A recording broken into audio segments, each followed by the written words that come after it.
football seniors, along with our cheer senior and our senior trainers. We're going to get started.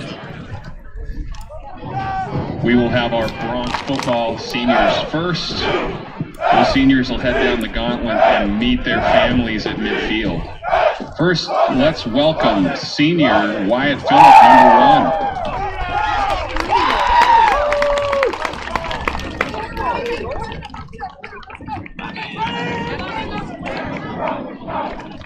Wyatt is joined by his mother, Kristen, his father, Chase, and his brother, Colton. Future plans: Wyatt intends to go to college, majoring in either business or kinesiology. His favorite football memory is the entire experience surrounding our state championships, completely blocking out all of the noise surrounding the team and focusing on ourselves, making the most out of the time left with the team. Let's hear it for senior Wyatt Phillip.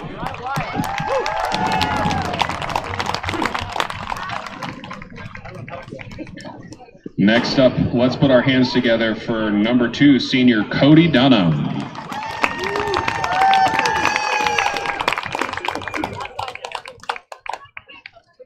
Cody's met at midfield by his father, Patrick Dunham. For future plans, Cody says, I plan to go to college and get a degree in personal finance and business so I can become a financial advisor and hopefully own my own practice. His favorite football memory: he says, Coach Mowry might not approve, but my sophomore year when we went to the state game, Kaysen and Simon wouldn't go to bed, so I slept in the bathtub the night before the state championship. Let's hear it for number 2, senior Cody Dunham.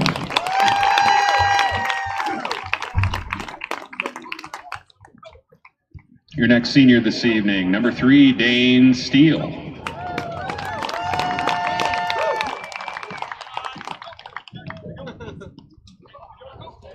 Escorting Dane this evening, his mother Amy, his brother Coy, and his sister Talia.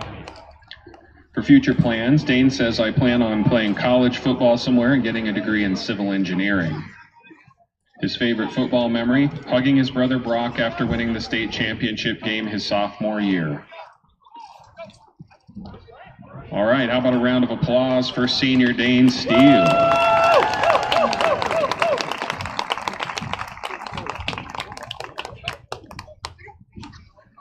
Your next senior this evening, number 4, Naeed Aguirre.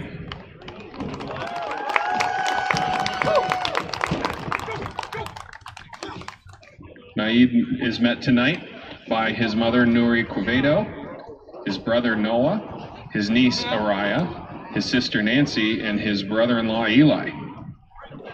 For future plans, Naeed says, I plan to go to college and pursue football at the next level.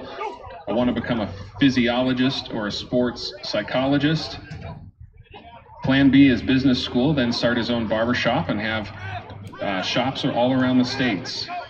His favorite football memory is last year's state championship when Colin Custis and he dumped cold water on Coach Mowry after the victory. How about a round of applause for Naeed Aguirre?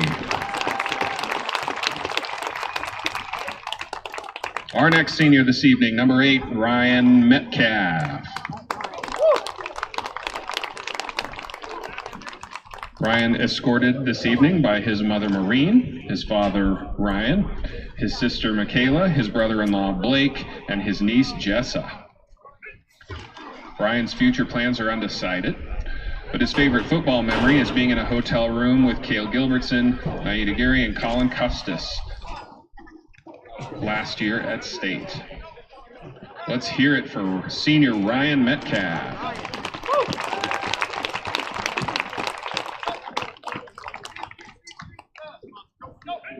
Let's welcome our next senior, number 11, Dominic Berrettini.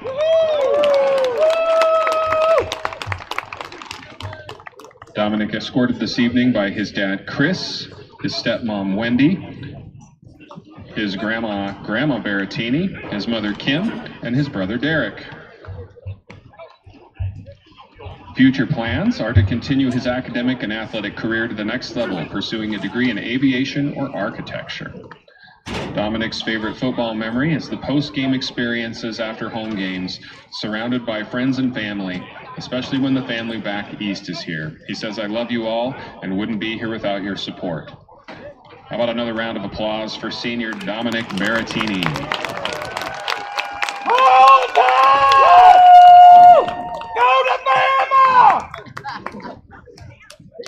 Your next senior this evening, number 15, Aiden O'Leary.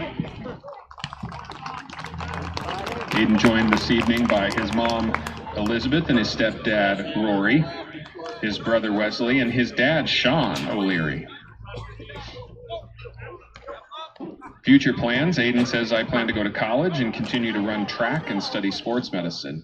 His favorite football memory is going to eat dinner after the home football games. Let's hear it for number 15, senior Aiden O'Leary.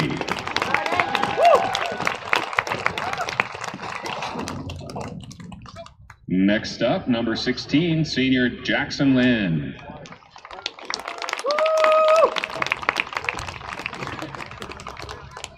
Jackson joined this evening by his mother Jamie, his dad Chad, his brother Cooper, his sister Leah, and his brother Max. Jackson's future plans are to continue his academic career and study kinesiology. His favorite football memory, singing Mariah Carey's All I Want for Christmas Is You with the team last year during warm-ups when it started to get snowy outside. How about a round of applause for senior number 16, Jackson Lynn?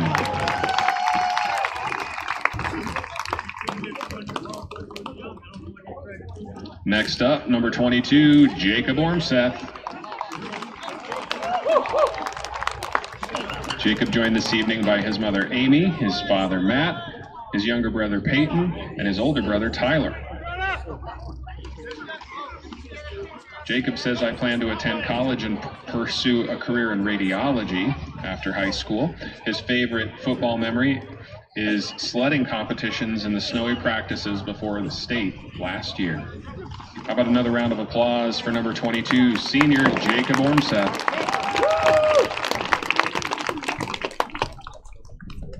Your next senior tonight, number 31, Logan Watkins.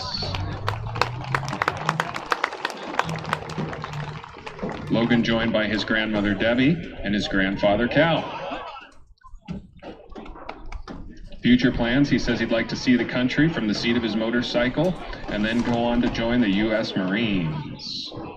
Logan's favorite football memory is the senior retreat, pulling the ATV out of the creek and singing songs with all the guys under the canopy as the rain poured down. Let's hear it one more time for number 31, Logan Watkins.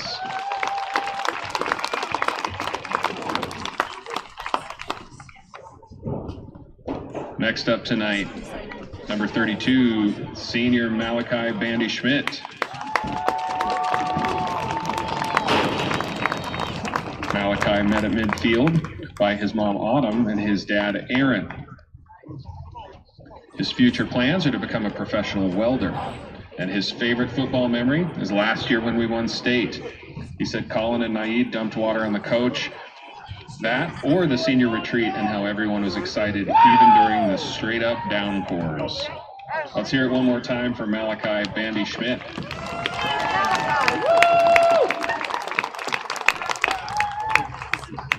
Your next senior football player tonight, number 34, Taryn Grooms.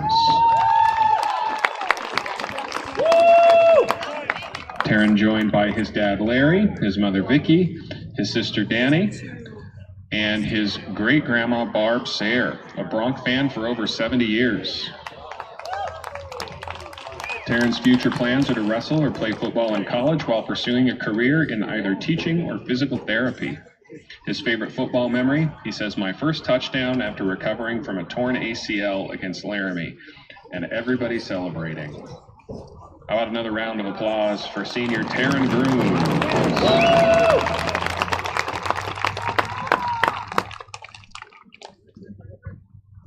Next up tonight, number 50, senior Colin Custis.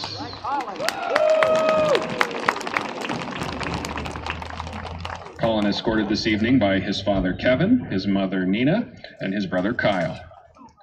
Colin says, I plan to go to college after high school and get my Bachelor of Science in Nursing. After that, go to nurse practitioner school. Colin's favorite football memory, Coach McEwen's pump-up speeches to the linebackers on Fridays. And whenever he says, let's go get some hoochie coo, pronounced like who, or caveat. Let's hear it for number 50, Colin Custis.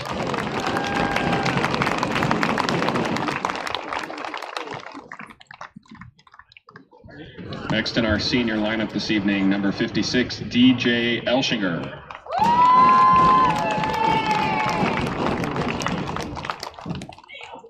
DJ escorted by his father Dennis, his mother Cassie, his sister Molly, his brother Sam, and his brother Charlie. For future plans, he says, I intend to go to college and continue playing football and to get a degree in kinesiology. His favorite football memory are the practices in the snow and dark during state week and singing Christmas songs. How about another round of applause for number 56, senior DJ Elshinger.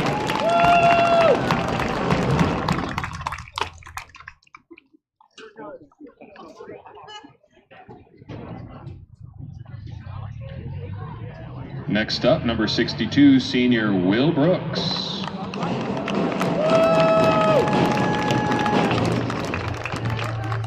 Will is joined by his father Brent, his mother Jeannie, his sister Kate, and his nana Bonnie. Will's future plans are to attend the University of Wyoming, as of now undecided on a degree path.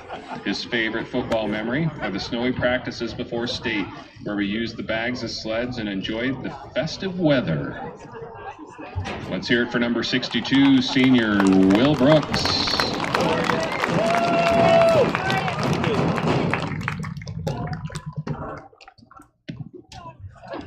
All right, up next, number 63, senior Peyton Martineau. Peyton joined this evening by his father Jacob, his mother Tiffany, his brother Connor, and his brother Parker.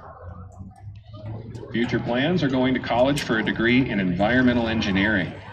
His favorite football memory is during two-a-days coming up with random questions about food for the rest of the linemen as they stretched.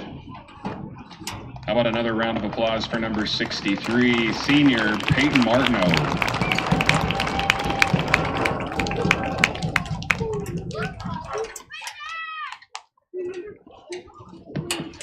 All right, how about a round of applause for number 69, senior Noah Williamson. Noah escorted by his mother Abby, his father Rob, and his sister Allie. His future plans are going to college and pursuing a nutrition degree and becoming a personal trainer. His favorite football memory is before a snow practice during state week when Reiser had all the linemen slide around and roll around in the snow to get warm. All right, let's hear it one more time for number 69, senior Noah Williamson.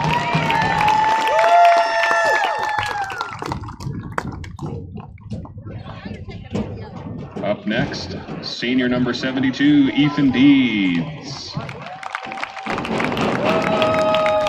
Ethan is escorted this evening by the Bronc coaching staff, along with Cale Gilbertson, Matt Kettner, and Dylan Bennett. Ethan's future plans are to go to college at UW, become a teacher, eventually headed toward the elementary classroom. His favorite football memory, after winning state last year, being able to hold the doors to the locker room for all the players and to be in the locker room to experience all the energy and excitement with everyone singing, dancing, and taking photos with the guys. Let's hear it for number 72, senior Ethan Deeds.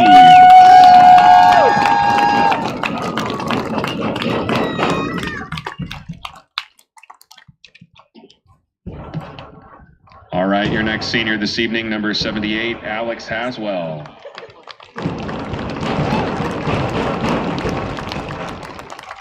Alex joined tonight by his mom, Christy, and his brother, Beck. Future plans to attend college and continue to play football. He says, I want to get a degree in business or construction management. His favorite football memory is after the state championship game his sophomore year. He says, I was one of the last people off the field. I was with Rich, Bridger, and Caden, watching how they were taking everything in and just talking about all the memories they had from football. Let's hear it for number 78, senior Alex Haswell.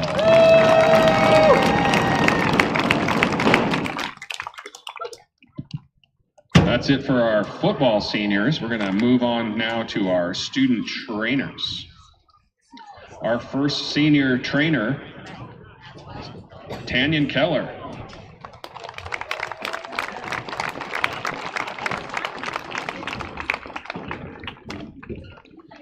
Tanyan's going to be met at midfield by his mom, Sarah, and his dad, Ben. He says, I plan to attend Sheridan College and then Montana State University Billings for athletic training. His favorite football memory? He said it was during two-a-days. We're filling water bottles in the concession stand and knocked down a stack of a ton of soda. All right, how about a big round of applause for student trainer, senior Tanyan Keller.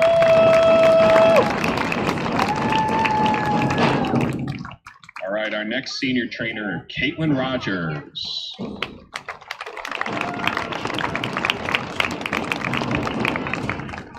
Caitlin joined tonight by her mom, Tiffany, her dad, TJ, her brother, Gage, and her sister, Piper. Caitlin says, I plan to attend college and major in biology, later seeking a higher degree in medicine or ecology. Favorite football memory is watching her brother play in his first varsity game. All right, let's hear a big round of applause for senior trainer Caitlin Rogers.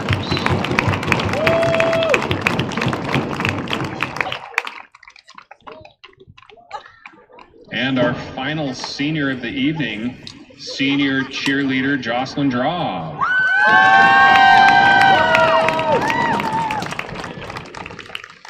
Jocelyn joined this evening by her mom Heather and her dad Justin. The greatest life lesson learned through this Sheridan High School activity is riding the bus to and from state football with the band. Advice to future Bronx and Lady Bronx: this cheer is not just about wearing the uniform. It takes hard work, dedication, and focus. After graduation, Jocelyn plans to attend Sheridan College. She would like to thank Stephanie Vella and Christina Parker. They were the first people who got me excited about cheer, she says. It's been my favorite thing ever since. Let's hear it one more time for Jocelyn Draw.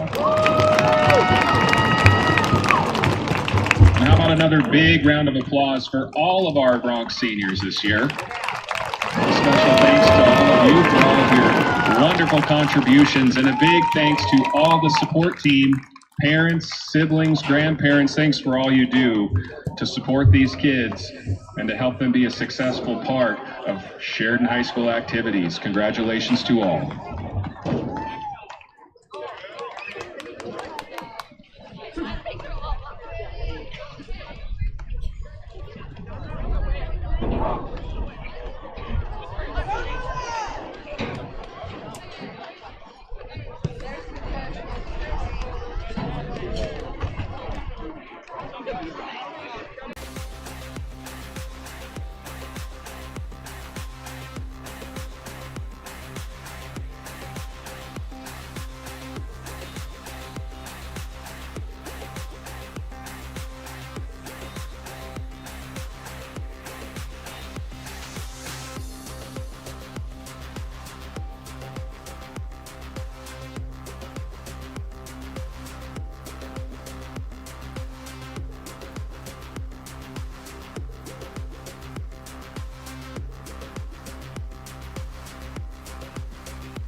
this weekend.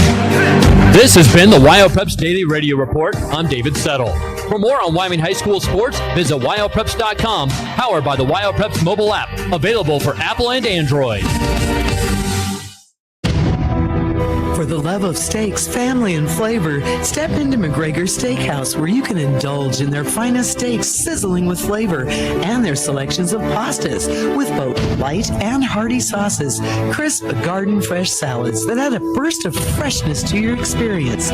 Relish in the pinnacle of quality food and beverages at McGregor Steakhouse, the family-friendly steakhouse of Sheridan, 549 Midland Road. From the Sheridan Media Sports Desk, I'm Trevor Jackson. Well, the Sheridan Brock football team will host Natrona County tonight. Tongue River takes on Bighorn in the Thunder Bowl as we look at tonight's matchups. First up, Bronx head coach Jeff Mowry says it is a great rivalry tonight with Natrona County, and they expect a great game. Anytime you got two good football teams, those little things, just like you spoke about, are going to be huge. If you take a down off on special teams, or if you make a mistake, a little mistake, it's going to be amplified in a game like this. And it's a team that you can't do that against. Natrona will capitalize on our mistakes.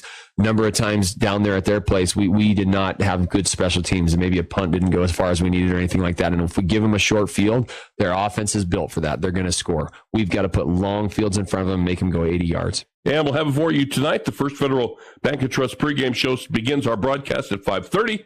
We'll kick it off at 6 o'clock on KWYO 1410 AM and 106.9 FM, and also our live video web stream at SheridanMedia.com. It's Thunder Bowl Friday. Bighorn will play at Tongue River this evening. That's a 6 o'clock kickoff out in Dayton. The Eagles may lead the overall head-to-head series, but Bighorn has won the 11 of the last 12. And for the players, not just a big rivalry game, they've been playing against each other since they were in elementary school. Rams senior Drew Harriman says just because it's rivalry week doesn't mean the team needs to put extra emphasis on the matchup. We look at it as just another game, not to put a bunch of extra stuff on it, and go out there and play and give it our all. I expect to be a close, tough, physical game. They come out and they bring... This is your home for local sports. 1410 KWYO Sheridan. Hi, everybody. Trevor Jackson back with you. More high school football tonight. We're getting ready for it. Should be a lot of fun. Natrona County and Sheridan, always a tremendous 4A matchup. Thunder Bowl tonight out in Dayton and more. Coming up, we're going to hear from our very own Kevin Coyle. He has our Sheridan County High School football report for tonight. We'll also hear from Bronx head coach Jeff Mowry on the First Federal Bank and Trust pregame show. That is all to come right after this. Are you tired of dealing with complicated bank switches? At First Federal Bank and Trust, we understand that where you bank matters, and switching to the right bank should be a breeze. Introducing ClickSwitch, your ultimate solution to hassle-free direct deposit transfers. With ClickSwitch, we automatically move your recurring direct deposits from your old account to your new account. It's simple, safe, and takes just minutes. When you bank with First Federal, you're not just a customer, you're a valued member of the community. We take pride in living and working right alongside you, contributing to the growth of our local economy. First Federal Bank and Trust, member FDIC. Hi, this is Elizabeth. And JT with EBA Hearing and Sound. Hearing well is living well, and we're here to help. Not only are we able to provide premier hearing aid technology with Bluetooth and AI, but we can address the environment in which you are hearing. Our sound consultation services tailor solutions to fit your needs. Whether at work, at church, or at home, if you're struggling to hear, we can help. Call EBA Hearing and Sound today, 674-8920. That's 674-8920. Discover your passion and dive into exciting hobbies this fall with Sheridan College's community interest classes. Whether it's printmaking, painting, fly fishing, jazz, yoga, or more, Sheridan College offers a wide range of options to feed your curiosity. Now is the perfect time to tailor your education to your interests. Enroll online today with just a few clicks. Just go to sheridan.edu/community. Need assistance? Call one of the friendly advisors today at 307-675-0115. Sheridan College. Begin your journey. It's been said that for every dollar spent at a locally owned business, it returns 3 times as much income into the local economy. Hi, this is Mandolyn Meyer from Hospital Pharmacy West. The money you spend with a locally owned business stays in our community longer. It's just another way to recycle and help our community. When you shop local, we all win. Thank you from all of us at Hospital Pharmacy West. Hometown Pharmacy, hometown care at Hospital Pharmacy West. The law offices of Chapman, Valdez, and Lansing has offices in Sheridan and Casper ready to protect the freedoms and rights of the citizens of Wyoming. Michael Lansing, McCole Soto, and Wade McCool provide competent local legal counsel focused on small businesses, real estate transactions, guardianships, employee protections, and personal injury. Michael, McCole, and Wade will aggressively, timely, and ethically protect your rights 24/7. Proud to support all local youth activities.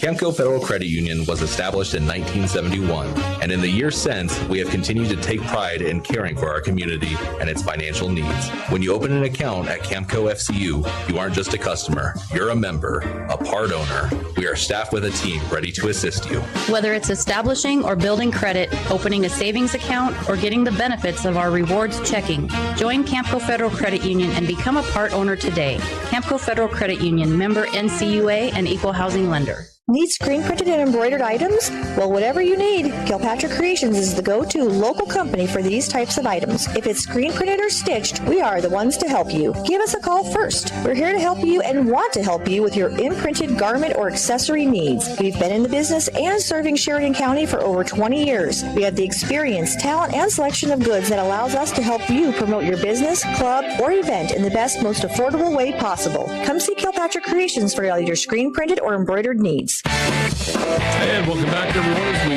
continue this evening and coming up, we're going to hear from Kevin Coyle here shortly. He's going to have our Sheridan County football history report for you as we get ready tonight. And also our head coach, Jeff Mallory, is waiting in the wings as we get ready to visit about tonight's matchup with Natrona County on the First Federal Bank and Trust pregame show. Tonight, 4A football has these matchups. Campbell County is playing at Cheyenne Central, Cheyenne South at Cheyenne East. Kelly Walsh is at Thunder Basin, Rock Springs at Laramie. And, of course, our game tonight is Natrona County here in Sheridan to take on the Bronx. Overall standings right now in 4A football on the top of the list. Right now, the Sheridan Bronx 7-0, 6-1 Cheyenne East and Natrona County now 6-1. But East holds the tiebreaker edge on that. They're currently in second place with a victory earlier this season over Natrona County. Then comes Campbell County at 5-2. Thunder Basin, the only other team in 4A with a winning record, they're 4-3. Cheyenne Central checks in this week at 3-4. Then you have Casper, Kelly Walsh, and Rock Springs at 2-5. And the bottom feeders are Laramie and Cheyenne South at 0-7. We'll get a quick break. When we come back, Sheridan Media's Kevin Coyle joins us with his Sheridan County High School football history report.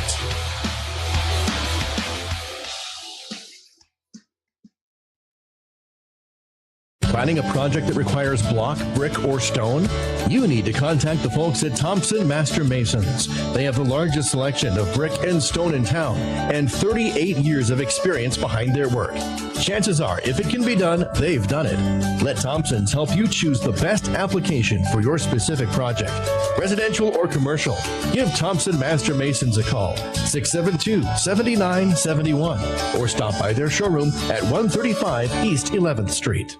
Discover your passion and dive into exciting hobbies this fall with Sheridan College's community interest classes. Whether it's printmaking, painting, fly fishing, jazz, yoga, or more, Sheridan College offers a wide range of options to feed your curiosity. Now is the perfect time to tailor your education to your interests. Enroll online today with just a few clicks. Just go to sheridan.edu/community. Need assistance? Call one of the friendly advisors today at 307-675-0115. Sheridan College. Begin your journey. Texting and driving.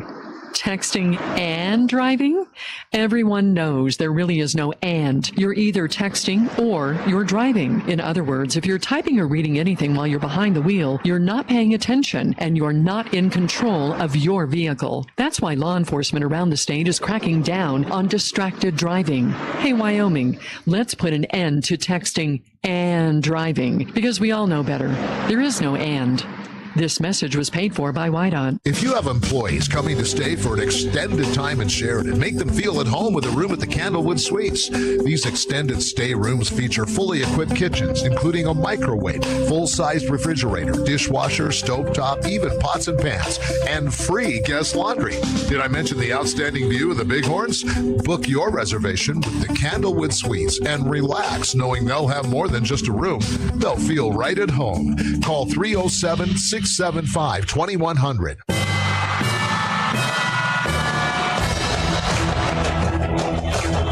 Sheridan Media Sports. I'm Kevin Coyle with your Sheridan County High School football history report for Week 7 of 2023. Information courtesy Wyoming-football.com. For Natrona at Sheridan, this game kicks off Friday at 6 p.m. Sheridan won the first meeting between the two teams in 1921, while Natrona got its first win in 1926. Natrona leads the series 59-51 with 6 ties, including the postseason, but Sheridan has won the last 3. As far as games at Sheridan go, Sheridan leads the series 32-20 with 3 ties.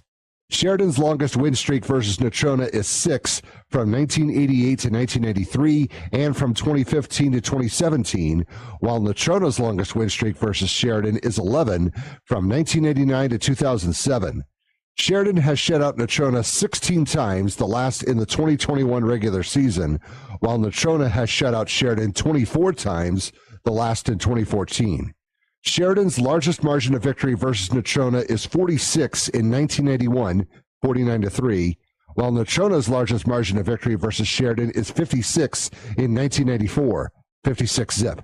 The most points that Sheridan has scored in a game versus Natrona is 56 in the 2016 state championship game, 56-28, while the most points that Natrona has scored in a game versus Sheridan is 56 in 1994, 56-zip. The two teams have gone to overtime versus each other twice and have split the two. Natrona won the last overtime game in 2020, 38-31 in 4 OTs. For Bighorn at Tongue River, this game kicks off Friday at 6 p.m. Tongue River won the first meeting between the two teams in 1956 and went 17-0 with 1 tie before Bighorn finally won their first game in 1970. Tongue River leads the series 34-26 with 1 tie, but BH has won 11 of the last 12. As far as games at Tongue River go, TR leads the series 15-9. This does not include 6 games that were played between 1984 and 2008 when the game was played at Sheridan. Bighorn's longest winning streak versus Tongue River is 10 from 2007 to 2020, no games played in 2011, and from 2014 to 2016, while Tongue River's longest winning streak versus Bighorn is 10 from 1962 to 1969. However, if you add in the tie in 1961, it's an 18-game non-losing streak from 1956 to 1969, no game played in 1958, which is also the first 18 times the teams played each other.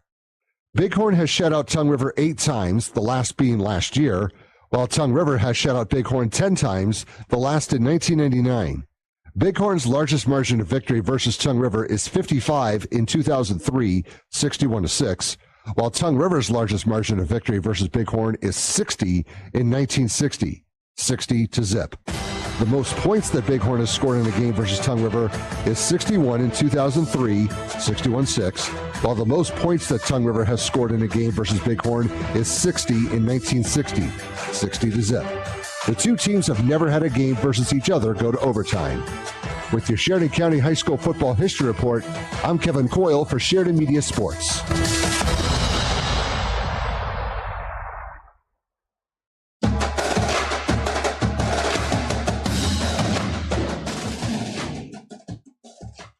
And coming up next, we'll hear from Bronx head coach Jeff Mowry on the First Federal Bank and Trust pregame show. Farmers Co-op, home of the 99-cent soda, invites you to start your day off right with that first cup of Morning Joe and a little something to go from their awesome bakery rack. Then come back for lunch. By now, I know you've heard me talk about their mouth-watering sausages, but they also have a variety of hot and cold sandwiches along with a soup of the day. They really do have it all at Farmers Co-op, 1450 Coffee Avenue in Sheridan. Construction loans are becoming more and more popular with customers at First Bank of Wyoming, and for good reason. Hi, this is Kim Newman. With a construction loan from First Bank of Wyoming, it's easy to keep track of our entire project with the help of our online construction platform called Built. Built allows the borrower and builder to have access to the entire construction process and budget overview, ensuring it moves forward without any difficulty. There is no one better to trust with your project, no matter how big or small, than First Bank of Wyoming, division of Glacier Bank, member FDIC, equal housing lender. Game day fever is here. Come show your support for the Sheridan Bronx football team at McGregor's Steakhouse. Stop in pregame, postgame, or during for some delicious appetizers like the signature bacon bites, Wisconsin cheese curds, or wings. Raise your game day spirits with their handcrafted cocktails. Bring your fellow Bronx supporters your loudest cheers and make McGregor Steakhouse your game day destination. McGregor Steakhouse, the family-friendly steakhouse of Sheridan, 549 Midland Road. Have you been in to see Sheridan YO sports cards yet? It's the spot to get your hands on incredible sports cards and memorabilia. Sheridan's premier spot for buying cards. All major sports cards, including fighting, wrestling, Pokemon, and even racing. These guys have hobby boxes for the serious collectors and packs for those getting started. Graded slabs from PSA, SGC, and if you have a big card to grade, talk to the guys to have your card submitted to PSA. Family friendly and located inside Sheridan Stationery Books and Gifts, 535 North Main, open 7 days a week. Rooting for the home team is the Wyoming way, and the banks of Buffalo, Gillette, and Sheridan are the 307's biggest fans. Banking with us means you're doing more than ever to support school sports because your money stays right here in our community. We're proud to recognize our hardworking athletes with youth sponsorships, and the local difference means the familiar faces you know and trust for your banking needs are the same ones cheering with you up in the stands. BuffaloFed.Bank. Member FDIC, Equal Housing Lender. You know what they say, if you're not first, you're last. For all your plumbing demands, choose A+ Plumbers and Appliance Repair. Commercial, residential, new construction, remodel jobs, and all repairs in between. A+ Plumbers and Appliance Repair, because they are number one in a number two business. Call 672-9454. That's 672-9454.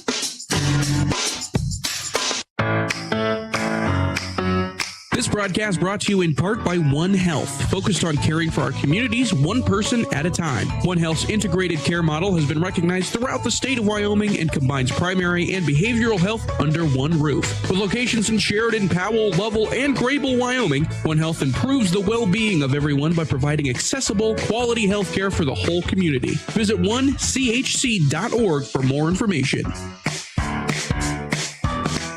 At WearingSheridan.com, you can see most every vehicle on their lot. In fact, you can see about 25 different photos of every vehicle. You can request information on the vehicle you're interested in. You can fill out a credit application, even schedule service work. Check it out, WearingSheridan.com, and experience the Wearing way of buying vehicles. 24 hours a day, 7 days a week. WearingSheridan.com. Bookmark it. Full service dealership at 107 East Alger, WearingSheridan.com.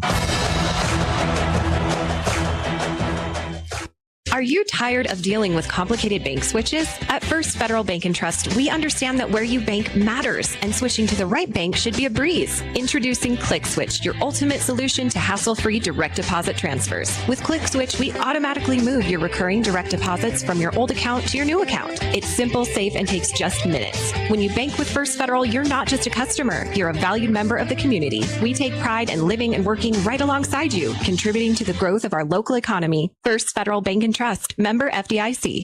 Jeff, as you get ready to go tonight, kind of a special night, and it's funny how you and I have had this visit with Don Julian for years as well, how fast a senior's season goes. Yeah, it is. It really goes quickly. And we were talking to the seniors earlier this week about it. And we're fortunate. We're going to make at least one game at home on the playoffs. But this is it. This is their last regular season home game. And those young men come into our program as freshmen and sophomores, and they think they have all this time in front of them. And boy, it goes quick. So senior night's also, we're doing veteran and military appreciation night as well. It's kind of really become a tradition during that last home game. And boy, this last home game, it's still got a couple of big ones to play, this one and, of course, the next one. But it's Natrona County, and it's developed into a really good rivalry, I think. And I remember it all started several years ago, that first couple of years with Don. He said, now we've won a few games. We have to get a signature victory. And that signature victory happened about 2 weeks later, and you beat Natrona County in Casper. Yes. Came back the next week and beat Campbell County, which was a juggernaut. Yep. And that seemed to be the catalyst for really what the Bronx are today. Yeah, you're exactly right, Trevor. We sat down in 2007, Coach Julian, the staff that he brought in, and some of us are fortunate enough to still be on the staff, Coach Reiser, Coach Gilbertson, and we sat down and said, really, when we started in 2007, Natrona County was phenomenal. They were not a team that in 2007 we could have hung with. They just came and run the ball on us, and we didn't hang with them. And then we started winning some games in 2007, 2008, and Coach Julian did say that we need a signature win, and it did. It came in 2009 where we were able to get them at their place, and that put us back on the map here in Sheridan. And since then, it's been a great rivalry. We've had some phenomenal games with them, both at home and on the road. 3 years ago, we went into triple overtime with them down there and had some phenomenal games with them. Last year was a nail biter down there.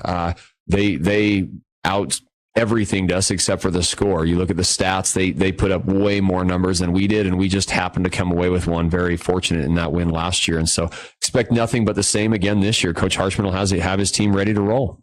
Great coaching staffs for both teams. And I think when you get that matchup, plus you get some really good athletes out there, that's why these games really, that's why you get overtime stuff. That's why, was it last year, an interception actually ended the ball game with them driving for a potential winning score. So that's kind of the way these games go. I remember there's been big punt returns, and a 2-point conversion won a game one night. So right at the end. So this game, for some reason, the matchup is special. It is. It's really huge. And you and I talked before we got started here about you got to, when you have good football teams, you got to start with good players. And we both have good players. We have very good players on both sides of the ball. And then the coaching staff. And we both have good coaching staffs. And the Bronx, we like to talk about our consistency in our coaching staff since 2007. And it's been consistent. Well, it doesn't hold a candle to the consistency that Natrona County has. Coach Harshman got there in 1991. 2 of his assistants that are still with him joined him in 1992, and others have been with him 30 plus years. And so the consistency at Natrona County is unheard of. He's the all-time active wins leader as of right now for an active coach. Todd Dayton has more wins than him in the state of Wyoming in history, but he retired a couple years ago. Coach Harshman's won 233 4A football games. You don't win that many football games without the consistency in the staff and the good athletes that they have. And he'll have his team ready to roll. It wouldn't matter if their record is 6-1 like it is now, or if they were 1-6. He would have his team ready to go against the Sheridan Bronx. They took an early loss to Cheyenne East. Some of the scores are kind of eye-opening, but you have said that he has a young squad. Yep. And what's dangerous about young teams, they do kind of get out of the gate slow, especially in 4A football. But then all of a sudden, they start to take off. And they're at that point right now where, have they turned the corner as you have watched them on film? They got a good win last week against Campbell County. Yeah, they had a huge win against Campbell County a week ago and really battling. They both won-loss teams and only lost to Cheyenne East. And so they met last week, and 31-21, Natrona comes away with a win. And some people would be surprised by that. Campbell County is a very good football team. Natrona County, like you said, wasn't very experienced at the beginning of the year. They didn't have a lot of returners from the previous year, which was a very good football team. And you can just see through their stats and watching their film, Coach Harshman and his staff has just gradually gotten this team better and better and better. And one of their stats that just continues to increase is their running ability. And he always does a great job with his offensive line. We saw it last week in the film against Campbell County. They threw the ball, I think, for 4 completions for maybe 35 yards. And they rushed the ball for over 300 yards running the ball. They didn't have to throw the ball. They owned the line of scrimmage, and they flat got after it up front. And so that's what you're facing tonight? That is what the Bronx are going to see. Yes, they're going to come right at us. They're going to try to control the clock with the run game, and they're going to try to own the line of scrimmage. And if we don't force them to pass the ball, we're going to be in trouble, because they're the type of team, and Coach Harshman is patient enough to just march down the field 4 yards at a time. And anywhere on the field, it's 4-down territory. So we really got to win 1st and 2nd down. They'll run the ball on 1st and 2nd down. And if we can force them into a 3rd and long, now they're out of the run game. We force them in the pass game. We're in a good spot. But if they get 4 and 5 yards on 1st and 2nd down, it's going to be a long night. Oh, your guys. Let's talk about your guys a little bit.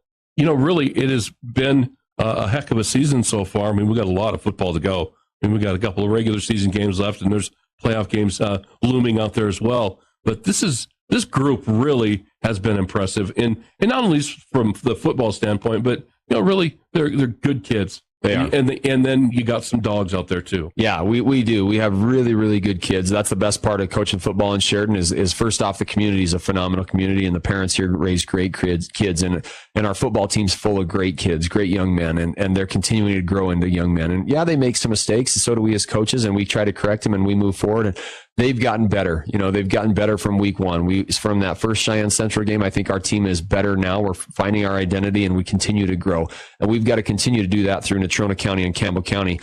We got two of the best teams left in our regular season. And so it's been a great season, and we're excited about that. Those wins mean nothing coming in and playing against Natrona County this week, because they don't care. All they're trying to do is knock us off. And if we're able to come away with a win here, it's huge come playoff seeding time, because a win here guarantees us the first seed in playoffs and having home field advantage for a couple weeks as long as we continue to win. And so there's a lot riding on this game, and the same thing for Natrona. If they are able to knock us off, that sets them better up in for the seeding. When I mentioned the term, you got a lot of dogs, I got to tell people that's a compliment. It's not dog, it's dog. Yeah, is what I meant. And let's talk about special teams.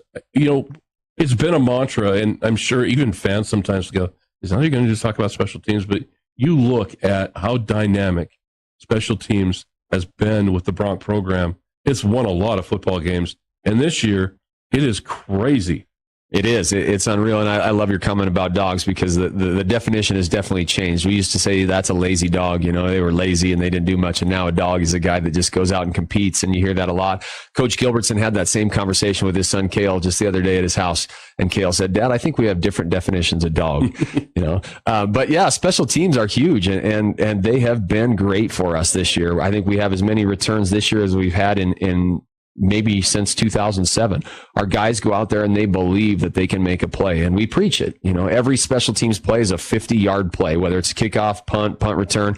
It's 50 yards or it's points. And so we've got to go out and capitalize on those every single time. We've got to change field position. And when we have an opportunity for a PAT or field goal, get points on the board, we've got to have it. We stress that throughout the week, and we practice it every single week. And so our guys have that belief that they can go out and make a game-changing play. A few weeks ago, you go to Cheyenne East, and the game was really physical. So we know the Bronx play physical. This has that matchup where it's going to be physical, both sides of the ball, and there's going to be a lot of hitting. But, games like this, it just reminds me of a classic football game. It's going to come down to turnovers and special teams play, and penalties and stuff like that. That's what usually in this series of games will tip it one way or the other. Yep. Anytime you got two good football teams, those little things, just like you spoke about, are going to be huge. If you take a down off on special teams, or if you make a little mistake, it's going to be amplified in a game like this. And it's a team that you can't do that against. Natrona will capitalize on our mistakes. Number of times down there at their place, we did not have good special teams, and maybe a punt didn't go as far as we needed or anything like that. And if we give them a short field, their offense is built for that. They're going to score. We've got to put long fields in front of them, make them go 80 yards. Good luck tonight. Thanks, Trevor. Are you At WearingSheridan.com, you can see most every vehicle on their lot. In fact, you can see about 25 different photos of every vehicle. You can request information on the vehicle you're interested in. You can fill out a credit application, even schedule service work. Check it out, WearingSheridan.com, and experience the Wearing way of buying vehicles. 24 hours a day, 7 days a week. WearingSheridan.com. Bookmark it. Full service dealership at 107 East Alger, WearingSheridan.com. Hello, this is Benton Johnson with Sheridan Motor, and you're listening to Sheridan Media Sports. Hey, everybody, and welcome back as we get ready to roll tonight. And kind of a poignant moment as we get ready to kick off the ball game tonight. We've heard from so much thanks to Kevin Coyle for our Bronx and our Tongue River and Bighorn history report, also getting ready for the ball game tonight. But we had veteran and military appreciation night tonight. It's kind of the tradition for the Bronx with senior night tonight as well. And it was, I don't get choked up very often when it comes to football, but it was really pretty special tonight to see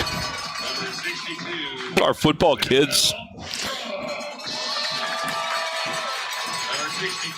and our vets and military. Pretty special. Now let's get to the dang football game. The orange and black are here. The colors, the two color schemes I can't stand the most are here.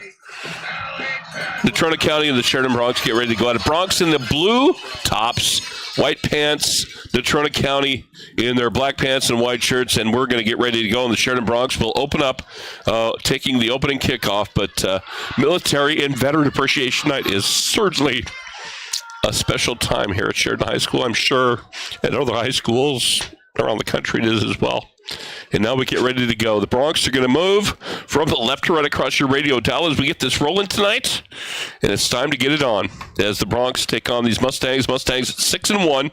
The Broncs are 7-0 tonight. A victory for the Broncs gets them the home field advantage throughout the entire playoffs. And we'll just have to see how that goes down. And both teams have better brought a lunch, as we used to say in the old days. You better brought a lunch with you, because this is going to be 4 quarters of football as the Broncs take the field. And going back deep, again, the 2 speedsters for the Broncs, Cody Dunham, going back with Dane Steele. And again, Natrona County, again, possessing the great special teams. We always talk about that about the Broncs special teams, but Natrona County and their coaching staff, the veteran coaching staff at NC, they take a lot of pride in their special teams as well as we get ready to roll here. And Potter will be booting it away. And let's see how this goes down. You give him a shot. I'm telling you, if you give Dunham or Steele a shot, you're in trouble. And the best thing to do is blast this sucker out of the back of the end zone. Broncs again from the left to right across your radio dial as we start it. And here we go. Welcome to the ball game tonight, everyone. Thank you for joining us. And thanks to our video crew bringing you all the pictures on our video web stream at SheridanMedia.com. And here is the kick. It'll be a pooch kick. It'll go on the bounce at the 20. It's going to be Steele. He'll flip it, and he will be wrapped up and drilled. The Broncs will not have great field position. And it was Dunham, actually, who fielded it, flipped it to Dane, and there wasn't a whole lot of room out there as Natrona County just pooch kicked that thing to about the 20, and the Broncs are going to have it at about their own 22-yard line as we start out.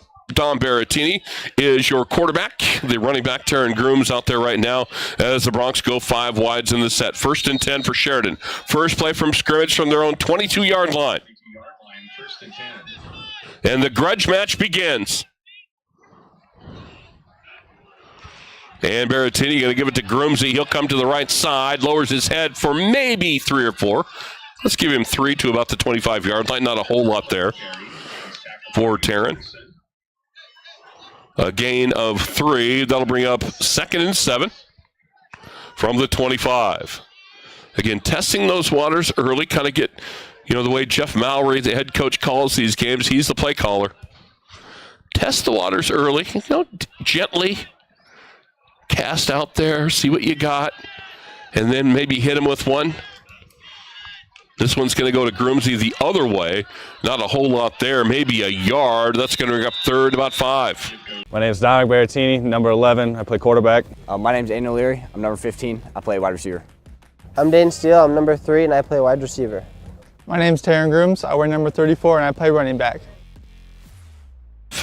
That's one thing when you're going to play the orange and black, when you're playing the Harshman Ball Club, Steve Harshman, the head coach, they're going to be tough, they're going to be rugged.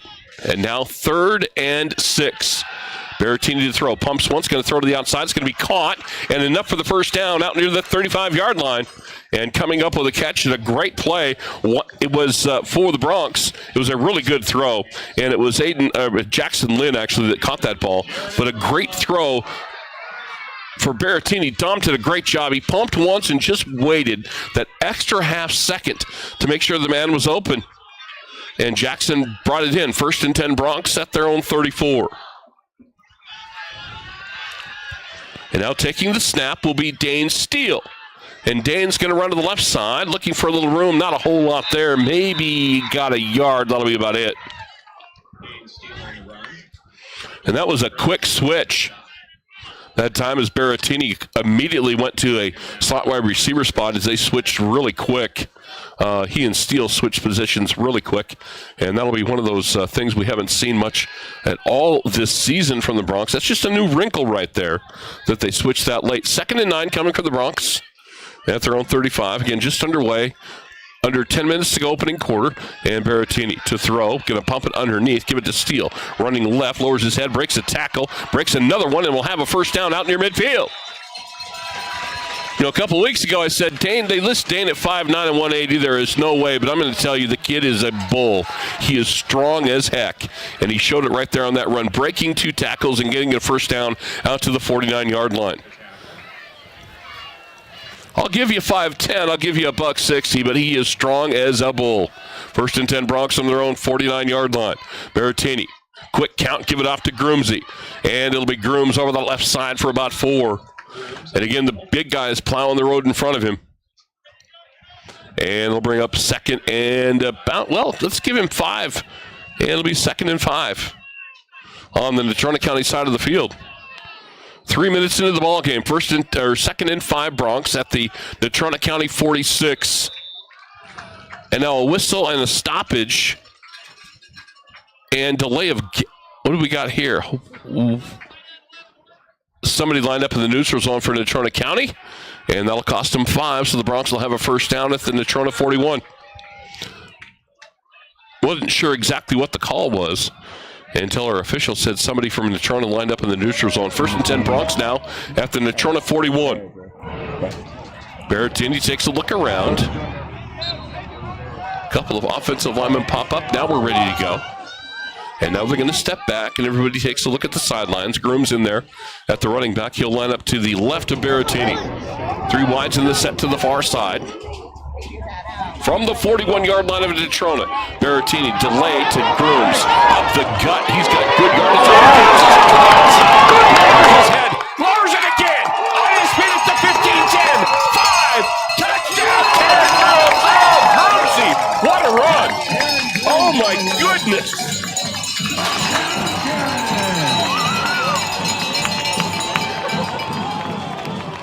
You got to be kidding me. Grooms just lowering his head and banging into people. 41 yards for the score. That was impressive. Wow.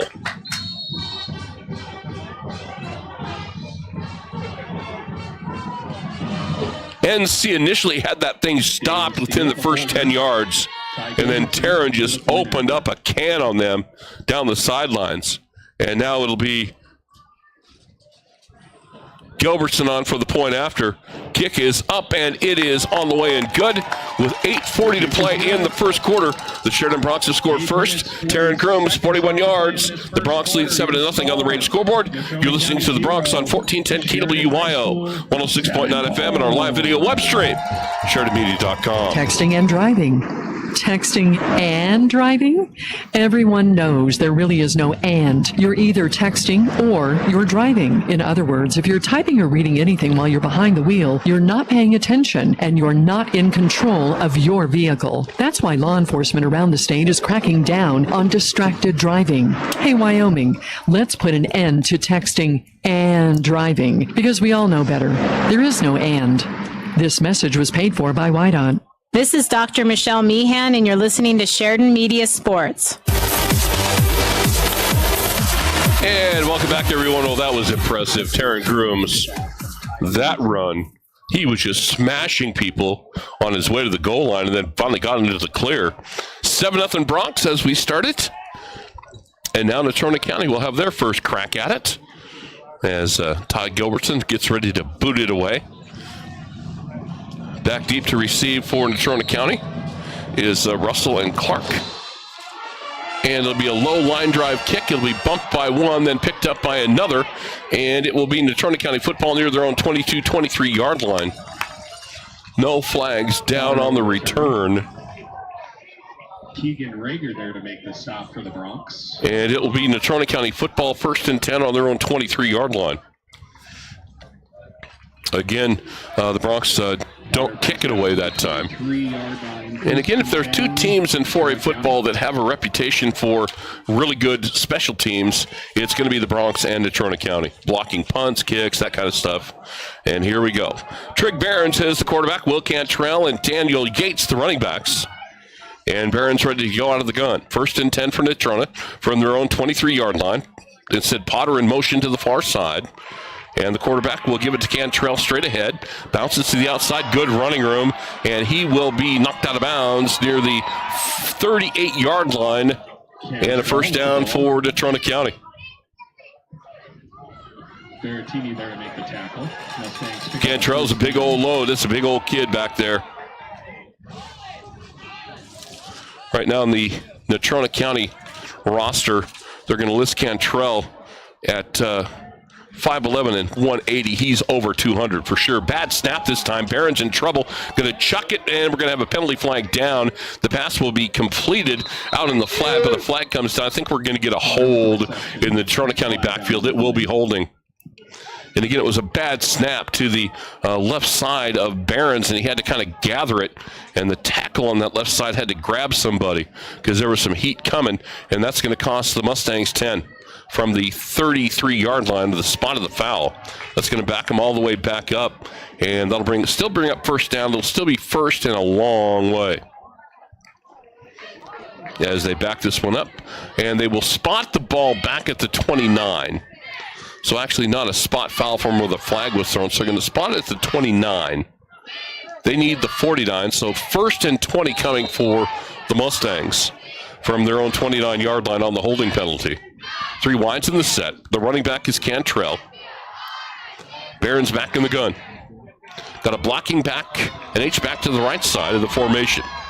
And it'll be Cantrell cut down right at the line of scrimmage. He lost a yard. Oh, no, Williamson.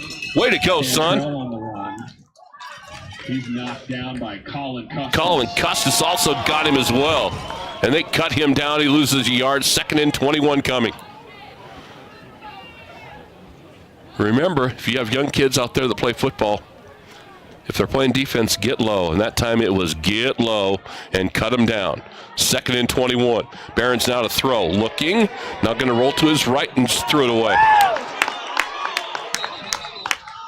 The Bronx coaching staff that sits next to us in our announcer's booth wanted intentional grounding. They're not going to get it. Cantrell was kind of there in the area.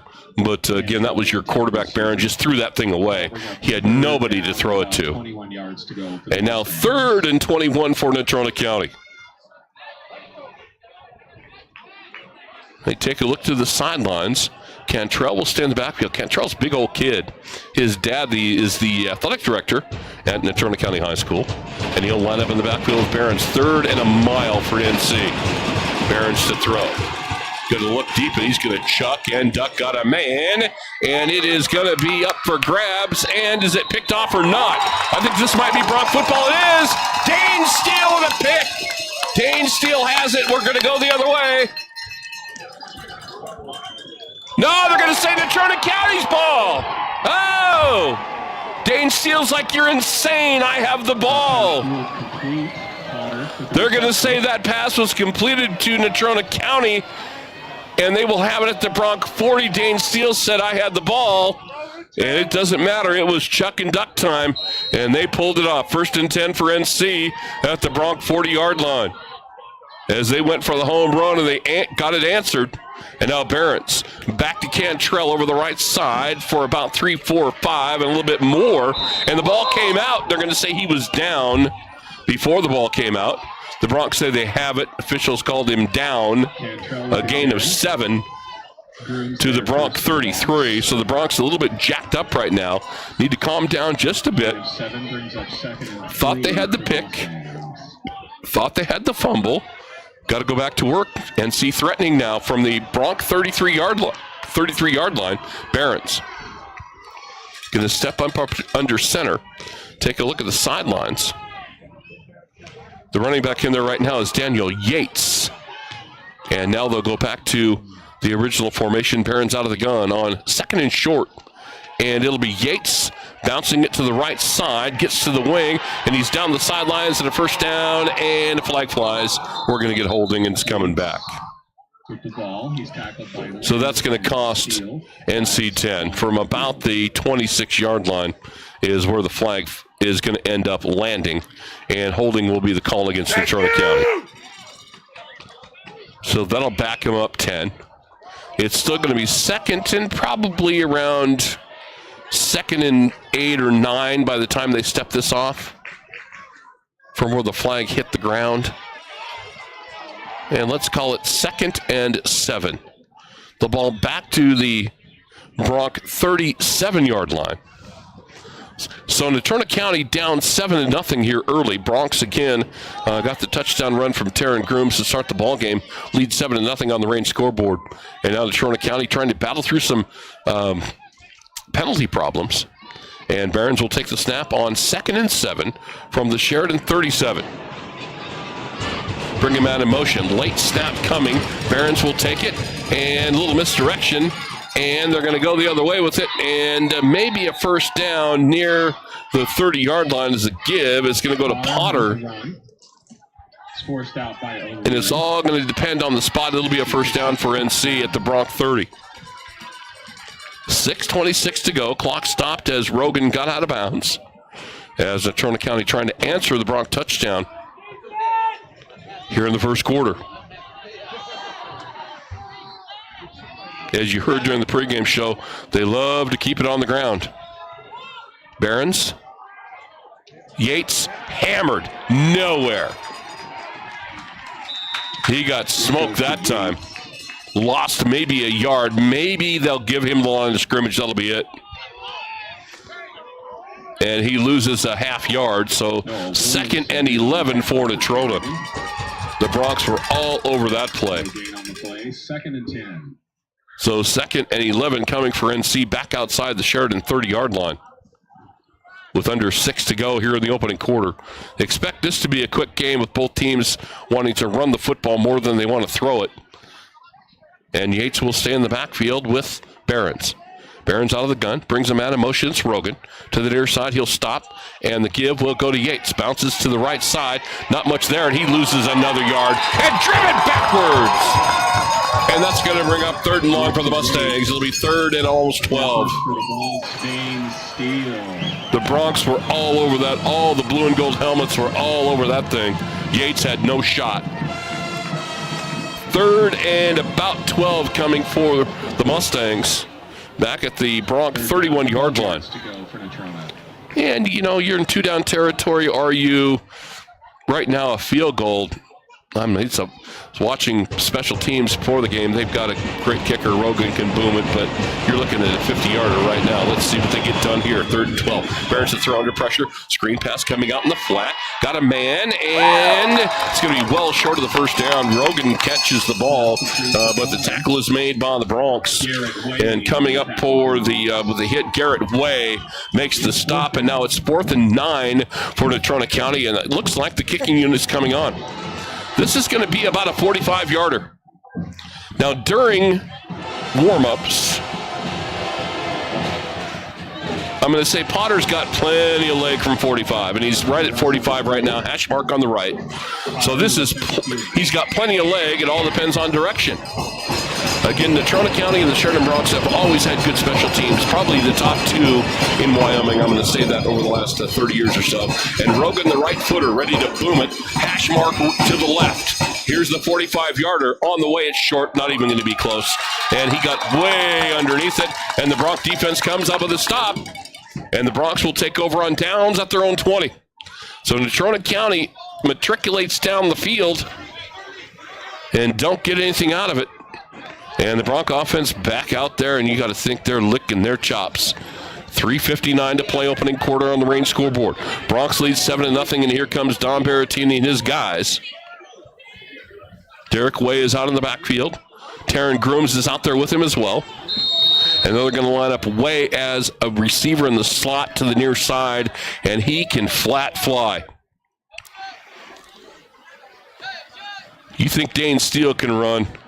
He can, and so can Derek Way. Now we're ready to go. Berrettini checks one more time in the backfield. Bring him out in motion. That's Naida Geary. They're going to give it to Naid Brenning to the left side. Gets tripped up. Maybe got a couple. That'll be about it. Somebody got him by the shoestring and upended him. on the stop. And quickly back to the line of scrimmage come the Bronx.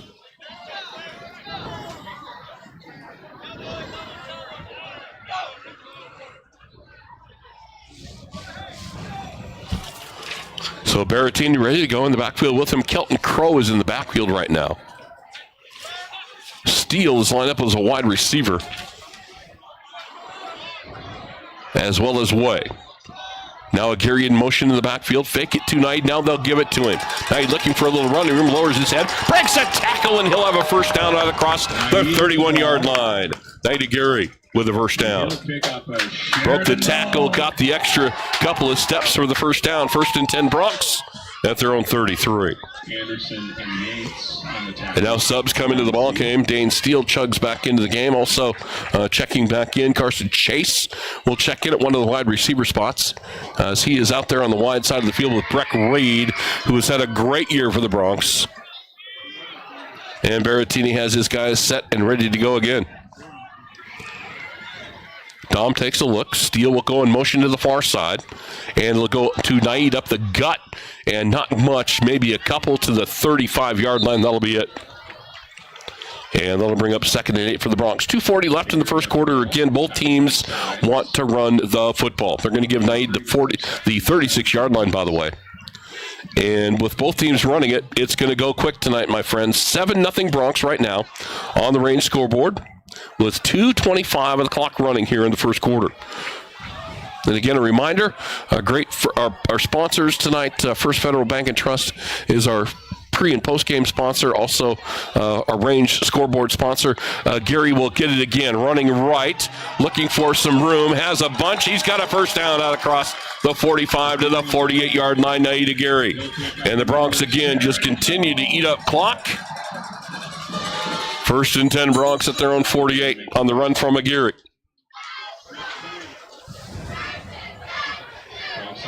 And Kelton Crow will stay in the ball game at a running back spot. Gary lines up as a slot wide receiver on the far side. You just have a feeling the Bronx are going to open one up here real quick. 1st and 10 from the 48, way in the backfield. He'll get the handoff running left. Actually, it's going to be the quarterback who will keep it.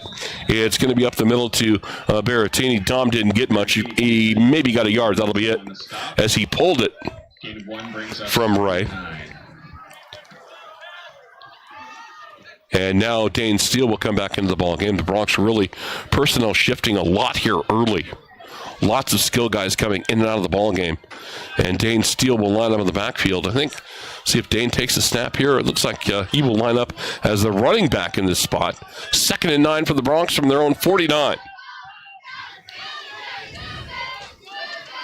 And Berrettini to throw, screen pass underneath, get to Steele, blocking the outside. He gets loose. Oh, look out, flag down, it's coming back. We're going to get a hold on the Bronx. There was a block in the back early that didn't get thrown. As soon as Dane got the ball, we saw it all. And maybe you saw it on our video web stream. I don't know if you saw it or not. But there was a flag coming out early, and then it finally did fly. There was a block in the back right as Steele caught the ball, and then the flag came in late. It's going to be a 10-yarder, and this is going to bring the ball back. It'll be 2nd and about a dozen now for the Bronx, back to the Sheridan 46.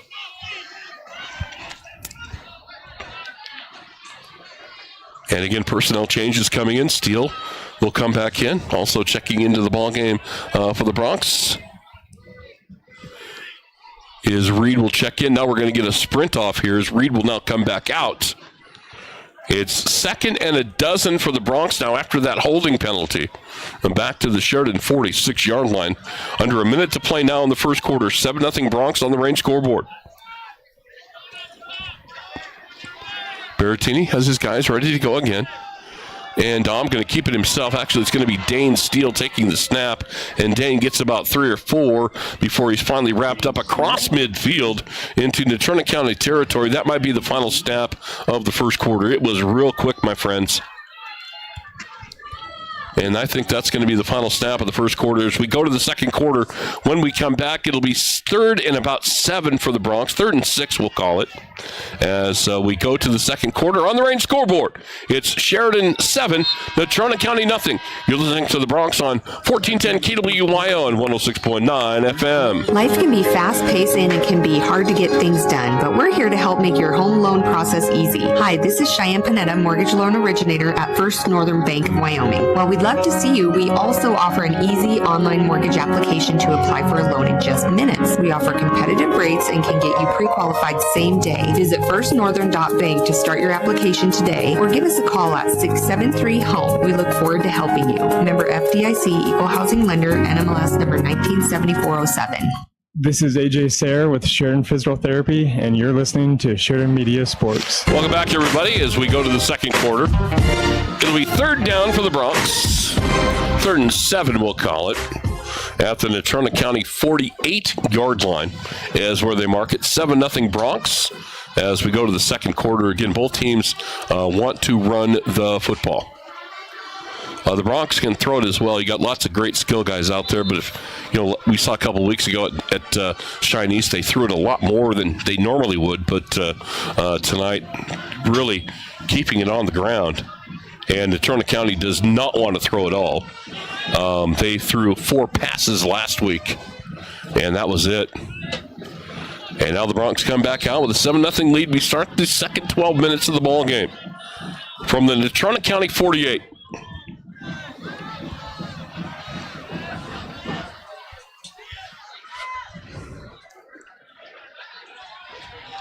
And Dane Steele will take the snap. He'll run the quarterback spot, running to the right side. He's in the clear. Look out. 20, 15, 10. Forget about it. Bronx touchdown, Dane Steele. How many times have we said that over the last 7 weeks? Are you kidding me? Dane Steele, 48 yards. Great blocking. And the Bronx extend the lead. Just like that as we begin the second quarter, the Bronx are back on the board. And Gilbertson on for the PAT. That was too easy. Way too easy.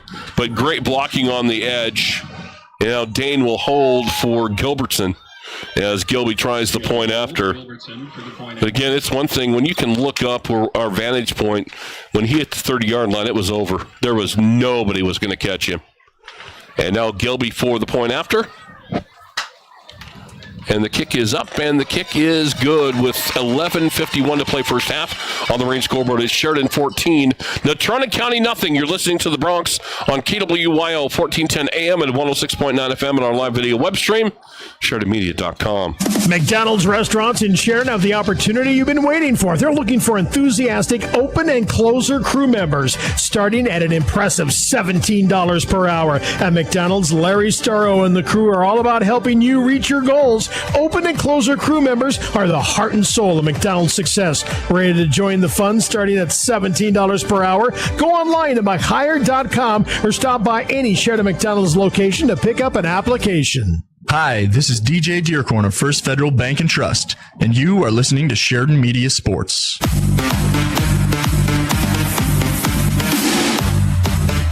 We continue here. Well, Dane Steele makes it look so dang easy sometimes, Boy, that was just, the thing about it is Dane makes it look easy, but those guys, plowing the road in front of him.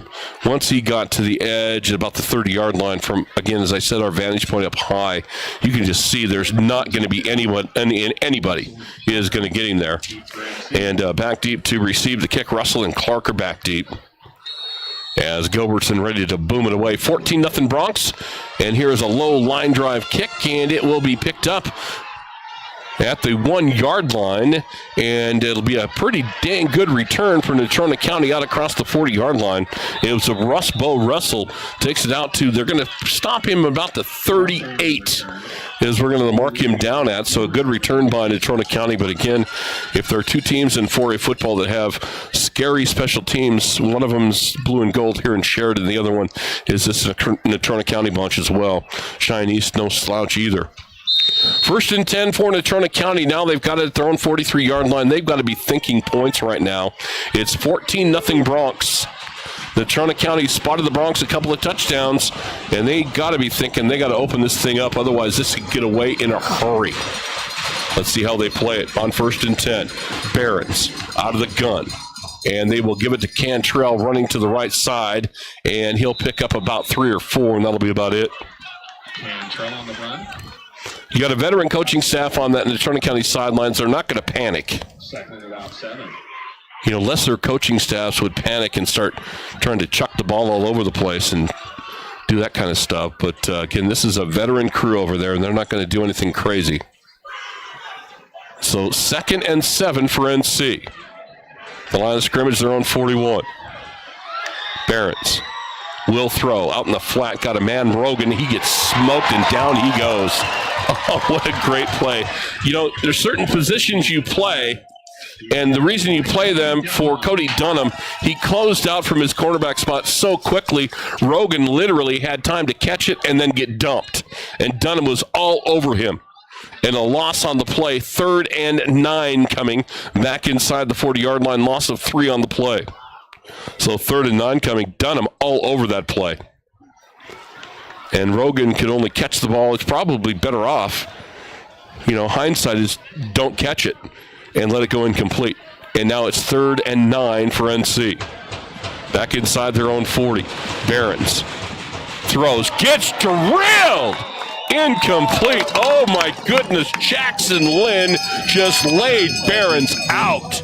Oh! If you're watching our video, I hope there's a replay because Jackson Lynn just smoked the quarterback and Natrona County's going to punt. Oh, my goodness, Jackson Lynn. And now back deep to receive Reed and Steele. Breck Reed will go back with Dane Steele to receive this punt. The punter is Bo Russell. 14-0 Bronx. Oh, my goodness, Jackson Lynn, what a shot on the quarterback. High snap. Punt is away, a low knuckleball. And Dane Steele from his own 34 bounces to the right side, finds some clean air at the 50, 40, 35. Look out. He's gone. He's done it again. 5 punt returns for a touchdown this season. Dane Steele has done it again. Oh, my goodness. He's done it again. His 5th punt return for a touchdown. Oh, boy. It just never gets old. It does not get old. It is crazy.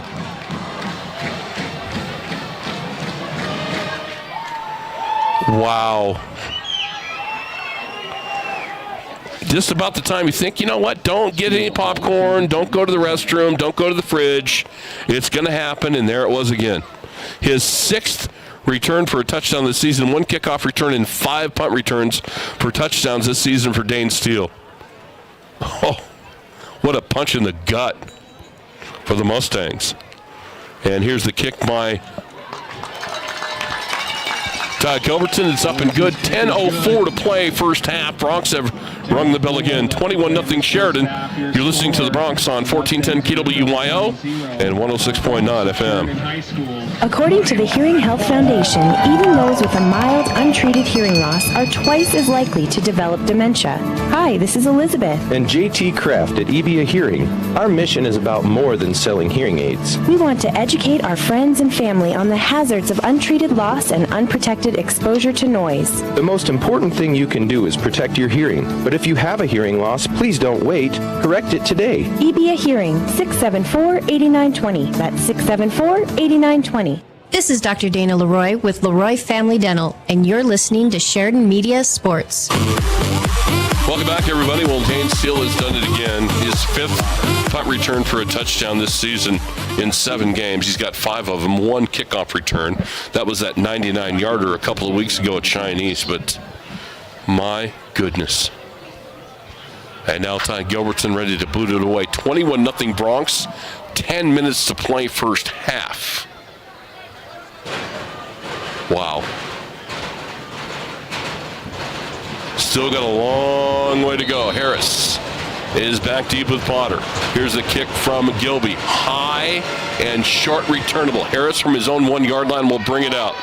At the 15, 20, and swarmed under and a flag down as he gets nailed around the 21-yard line. The flag flies, and this is going to go against the kicking team. You can almost guarantee it. They're going to spot him down at the 22, and this will probably be a block in the back, and we'll go the other way. And it'll cost Natrona. Yes, it's a block in the back. It'll cost him half the distance, so it's going to go back inside the 15-yard line. And now the Mustangs with a long field in front of them. Boy, the spot foul back to the 10. So the Mustangs now down 21-0. Bronx lead it right now on the range scoreboard, and NC backed up to their own 10-yard line, 1st and 10. Blood is in the water right now. Behrens will give it up the middle to Yates to about the 16 where he's dragged down. But they're circling right now. Blood's in the water, and they're circling right now. And that'll bring up 2nd and 4 for the Mustangs on their own 16. My goodness. It's just breathtaking sometimes. It's just the way the night is gone. with senior night, military night, veteran night, and the way that the Bronx come out and just perform in front of the home fans is amazing. Yates will get it again. Not much this time, maybe a yard or two. That'll be it. And that'll bring up third and a couple for the Mustangs out near their own 18-yard line.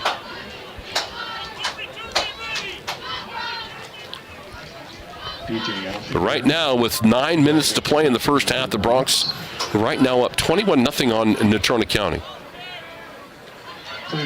Trying to put a whooping on these guys. And again, a win tonight puts the Bronx #1 seed throughout the upcoming playoffs with a game to go, with a game still in hand.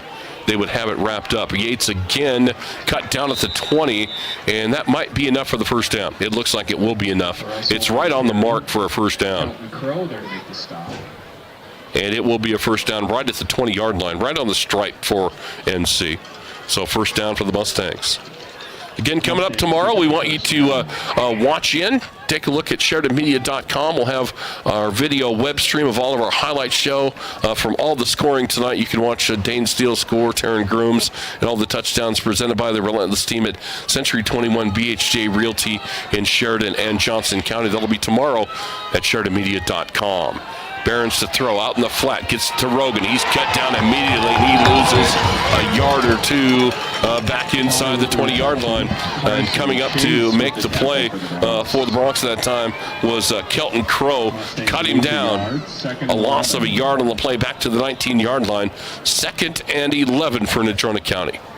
Under 8 minutes to go in the first half. Coming up, we've got the halftime show, which is presented by the Powderhorn. Your host is James Timberlake, and James waiting in the wing. He's got all kinds of great info and intel, and I should say maybe some even deep looks into some stuff this week. James has got it for you. That's coming up at halftime. Barons to throw again. That one got tipped. It's going to be complete, and it'll be a short completion for about 3 or 4 yards. That'll be it. And it's going to bring up third and about 7 or 8. Well, let's call it, I'm going to be generous, and we'll call it 3rd and 7 for the Mustangs at their own 23. It's taken them a while to get going in the right direction. But this Bronx defensive, I was talking to James earlier today and a couple other people when we talk about the Bronx. They score so many points, but we don't give enough credit sometimes to this defensive unit. They don't give up a lot.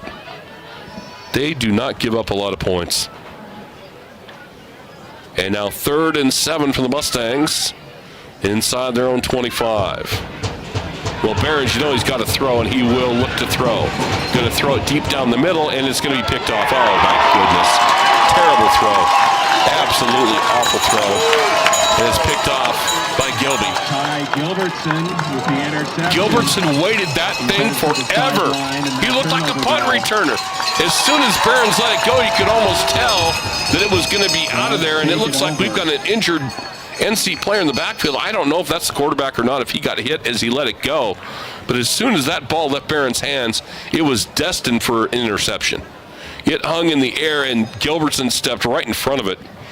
And they'll take a look at the injured player right now. And I don't know if that's the NC quarterback, but it looks like it might be. He took a heck of a shot at the end of the play, but he's not going to be okay. He's going to walk it off. Actually, it was one of their offensive linemen, but he's going to be okay. And again, as we say, I don't like to see any kid lay on the field. And it's good to see that young man's going to be okay. 1st and 10 Bronx on the NC 40.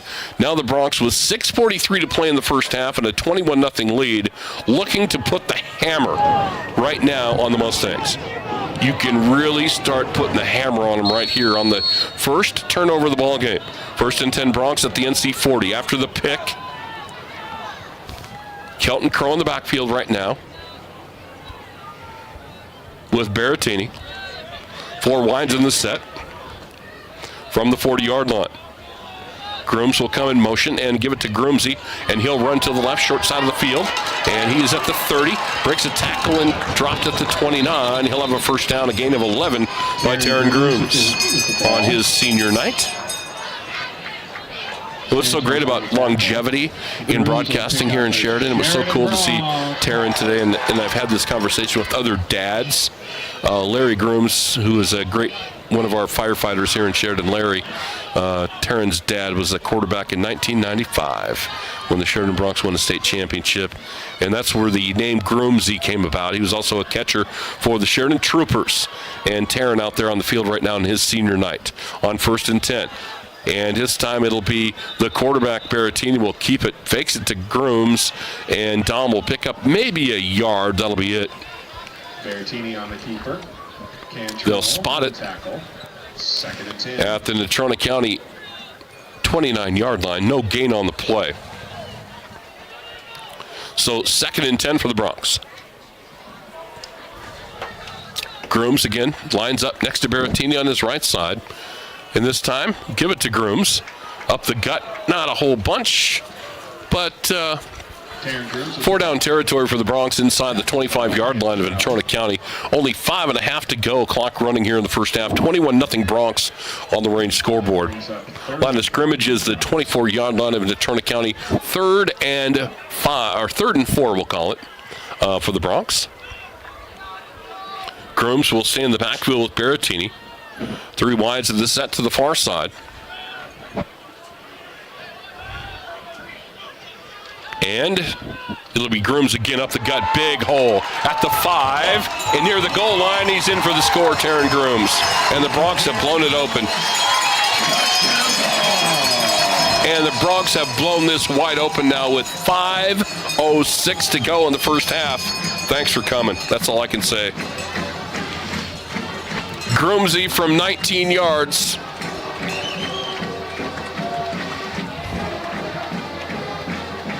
And the point after coming, the Broncs lead 27-0 right now with 5:06 to go in the half. And all Natrona County is thinking right now on the sidelines, let's get the heck into the locker room at halftime and figure out what slapped us upside the head. The big punt return for a touchdown already. Taryn Grooms has a couple of scores as well. Here's the point after from Gilbertson, and it is up, and it is good with 5:06 to play in the first half. On the range scoreboard, it's Sheridan 28, Natrona County nothing. You're listening to the Broncs on KWYL 1410 AM, 106.9 FM, and our live video web stream at SheridanMedia.com. Planning a project that requires block, brick, or stone? You need to contact the folks at Thompson Master Masons. They have the largest selection of brick and stone in town and 38 years of experience behind their work. Chances are, if it can be done, they've done it. Let Thompson's help you choose the best application for your specific project, residential or commercial. Give Thompson Master Masons a call, 672-7971, or stop by their showroom at 135 East 11th Street. This is State Senator Dave Kinski, and you're listening to Sheridan Media Sports. Welcome back, everybody. Well, the Sheridan Broncs now 28-0. Again, they cash in on the Natrona County turnover. And again, turnovers, we heard it during the pregame show with Jeff Maury. In these games like this, these rivalry games, the turnovers, the penalties are so big. And right there, the Broncs just absolutely slammed the fingers in the door of Natrona County on that pickoff that Gilbertson came up with and scored it. And now Ty will boot it away. And here's the kick, low line drive. Rogan will bring it out from his own 6. Across the 20 and taken down near the 30-yard line, and that's where the Mustangs will start off. 1st and 10 on their own 30. But right now, this is just a team in the blue and gold right now. The Sheridan Broncs just playing with so much confidence right now. This is a club that, talking to the coaches all the time, they just believe they're going to get it done. And right now you can just see they just have this, they trot out on the field, they're off the field, they're in there, and they just have that confidence. You can just see how they handle themselves on the field, and Barron's back out there for Natrona County. 28-0 Broncs on the range scoreboard. 1st and 10 Mustangs from their own 30.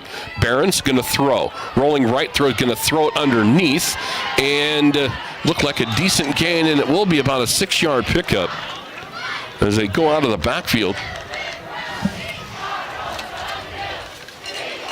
That pass complete to Burtnell. And Burtnell, and that Burtnell name you'll see at the University of Wyoming Cowboys on the defensive front. Yeah, same family, by the way. A couple of younger brothers coming.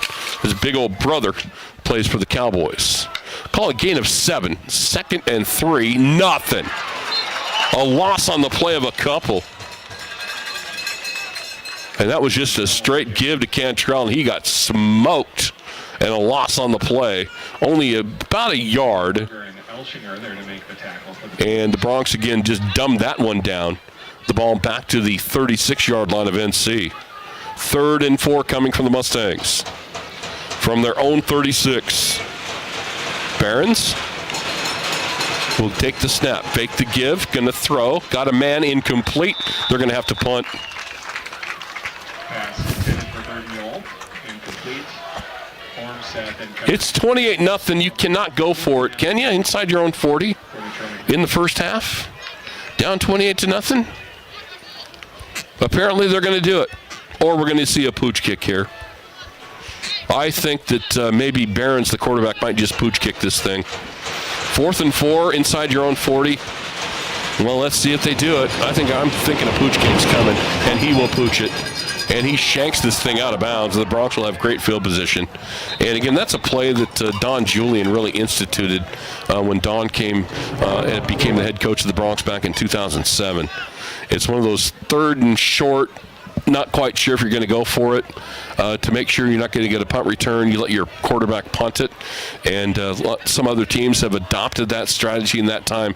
Again, we saw Barons punt it, but the Sheridan Bronx with great field position now at their own 41-yard line, and 3:49 to go in the first half, leading 28-0. All their timeouts are left, and all the Bronx are thinking about right now is we want 7 more. They can absolutely end this thing right now. They lead 28-0. They could really, in the next 3 minutes and 49 seconds, finish this bad boy off. Berrettini. Inside give to Aguirre.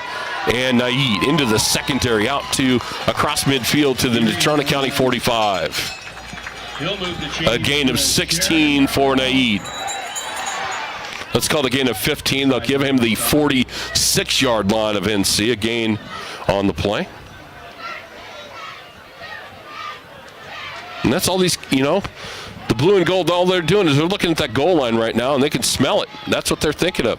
Aguirre again, same play. Up the gut, he'll bounce it to the right side and come up with about 7 or 8 more. Naid on the carry. So Naid picks up 8 more, and now it's first down for the Bronx inside the 40-yard line of Natrona County, and the Mustangs are reeling right now. It's a grab bag right now for the black and orange. That's all it is, and they're going to jump off sides and give the Bronx a fresh first down. I think it was a defensive tackle jumped up, and that'll cost them 5, and an automatic first down for the Bronx. And that'll put the ball inside the NC 35-yard line with 3:08 to go. And the Bronx looking just to put a rubber stamp on this bad boy right now. Gary will stay in the backfield with Berrettini. 1st and 10 from the NC 33. Fake the give to Naid. Berrettini tries to bounce it outside, takes a couple of hits, and he'll lose a couple. Not a whole lot there that time. NC all over that play. And Dom had nowhere to go. He'll lose 2 back to the 35. That'll bring up 2nd and 12 for the Bronx. That'll bring up 2nd down for Sheridan. That's the only I think that might be the only negative play of the night. Well, maybe there's been one more before that for the Bronx, but everything else has been falling forward. 2nd and 12 coming from the Bronx. Aguirre will line up to the left side of this time of Berrettini. And Dom will roll to his left, going to throw on the run. It's caught by Dane Steele inside the 30-yard line. Oh, what a catch! Oh, Dane Steele inside the 20-yard line with a great catch along the sidelines. And that's a Sheridan Bronx. That's a darn hard throw for a quarterback as well. Rolling to his left, a righty rolling to his left. Dropped it right in there, and Dane made a great catch. 1st and 10 Bronx at the 17-yard line of Natrona County. And here come the Bronx again with 2:15 to go in the half. We'll draw at halftime. Berrettini going to throw again. Gets it underneath. It's going to be caught inside the 10-yard line. Kind of a tough catch there. Caught by Jackson Lynn. Gain of only 7, 8. It didn't look like much, but it was a great catch. Still got 8 yards. And 2nd and short for the Bronx at the NC 9-yard line. Gary will stay in the backfield with Berrettini. And now the Broncs will take a look at the sidelines. And the play will come in from the coaching staff. Jeff Mowry, the head coach, kind of takes a look at the clock right now. Now the play is going to come in, and he's going to call a timeout. Timeout, Broncs. We'll get a timeout as well. Broncs on their way to scoring another one. They lead 28-0. You're listening to Sheridan High School football on 1410 KWY on 106.9 FM. Rooting for the home team is the Wyoming way, and the banks of Buffalo, Gillette, and Sheridan are the 307's biggest fans. Banking with us means you're doing more than ever to support school sports because your money stays right here in our community. We're proud to recognize our hard-working athletes with youth sponsorships, and the local difference means the familiar faces you know and trust for your banking needs are the same ones cheering with you up in the stands. BuffaloFed.Bank. Member FDIC, Equal Housing Lender. Hi, I'm County Commissioner Christy Haswell, and you're listening to Sheridan Media Sports. And welcome back again. Coming up at halftime, the Powder and Halftime Show. James Timberlake waiting in the wings to take over. James will bring you all of his stuff tonight. We got highlights also going on. We got the Thunderbolt going on. Bighorn and Tunger. By the way, middle second quarter tied at 7. Highly contested game out in Dayton tonight. And Kevin Coyle is out there. Our own Sheridan Media's Kevin Coyle giving us score updates for that as well. So as the teams come back out, the Broncs called the timeout, second and short from the Natrona County 9-yard line. The second and a couple from the NC 9 with 1:36 to go in the half. As the Broncs burn their first time out, they lead 28-0 on the range scoreboard. Berrettini in the backfield will line up. Geary still with him in the backfield will line up to his right side and sets his guys. And Dom ready to go. Going to throw, looking, has plenty of time, unloads it, and it's going to be incomplete. Don't see many drops. He had a man wide open. For Dunham goes incomplete. And Dunham couldn't come up with a catch. Third down. And they'll bring up third down for the Broncs at the 9-yard line. Dunham open, just couldn't haul it in. Pretty good throw by Dom as well. And now Taryn Grooms will come out. Jackson Lynn will step out on the field as well. A Geary in there. And Groomsey will stay in the backfield with Berrettini, and they're going to line up Geary as a wide receiver to the near side. So third and a couple from the NC 9-yard line. 1:31 to play in the half. Going to give it to Groomsey running left, lowers his head, and he's going to be stopped. It's going to be close to a first down. Looks like, I think he's short by about a half a yard. And it'll be fourth down for the Broncs, fourth and a yard. Sides. That'll bring up fourth and about 1 for the Broncs. They're going to kick it or not? They're going to kick it, it looks like. Maybe not. Let's see. I don't see. Gilbertson is not coming out of the field. The Broncs are not going to kick it here. Fourth and a yard. You're up by a score of 28-0 with a minute to go on the clock running in the half. The Broncs will go for it here. Let's see if they send Berrettini up under center. Looks like they're going to. Actually, it's going to be Dane Steele. Will go under center. They'll take a look at it. It's going to be a quarterback keeper if it's going to be anything. And the Broncs want to. And Jeff Mowry says, let's think about it and call another timeout. So the Broncs will call a timeout and think it over. It'll be fourth and a yard inside the NC 9-yard line when we come back. Broncs lead 28-0 on the range scoreboard. You're listening to the Broncs on KWYL 1410 AM, 106.9 FM, and our live video web stream at SheridanMedia.com.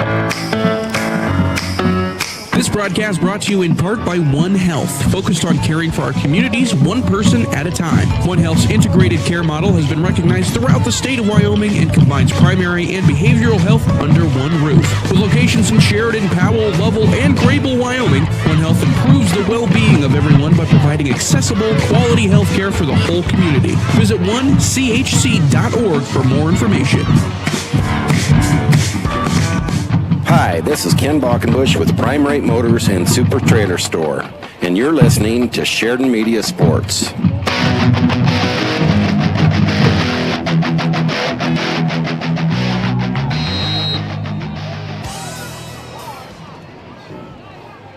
So here go the Broncs on fourth and a yard. Berrettini under center. Actually, Dane Steele, under center. Geary is the deep back in the set, and it's got to be Dane Steele, right? And here is the snap, and it will be Dane straight ahead, and he's got plenty, and even more. Dang near got in. Did he get in or not? It's really close. It's a Dane Steele stinking touchdown. They needed a yard, and they got 6. Touchdown, Sheridan Brown. Wow. They wanted 1 yard. They pushed the whole thing in, and Dane Steele has another touchdown run. 1. They needed a yard for a first down, and they are in again. And it's now 34-0 Bronx with 35 seconds to play in the half. Man.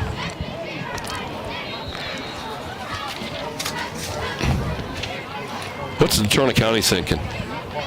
We beat Campbell County 31-21 last week, and Gilbertson for the point after.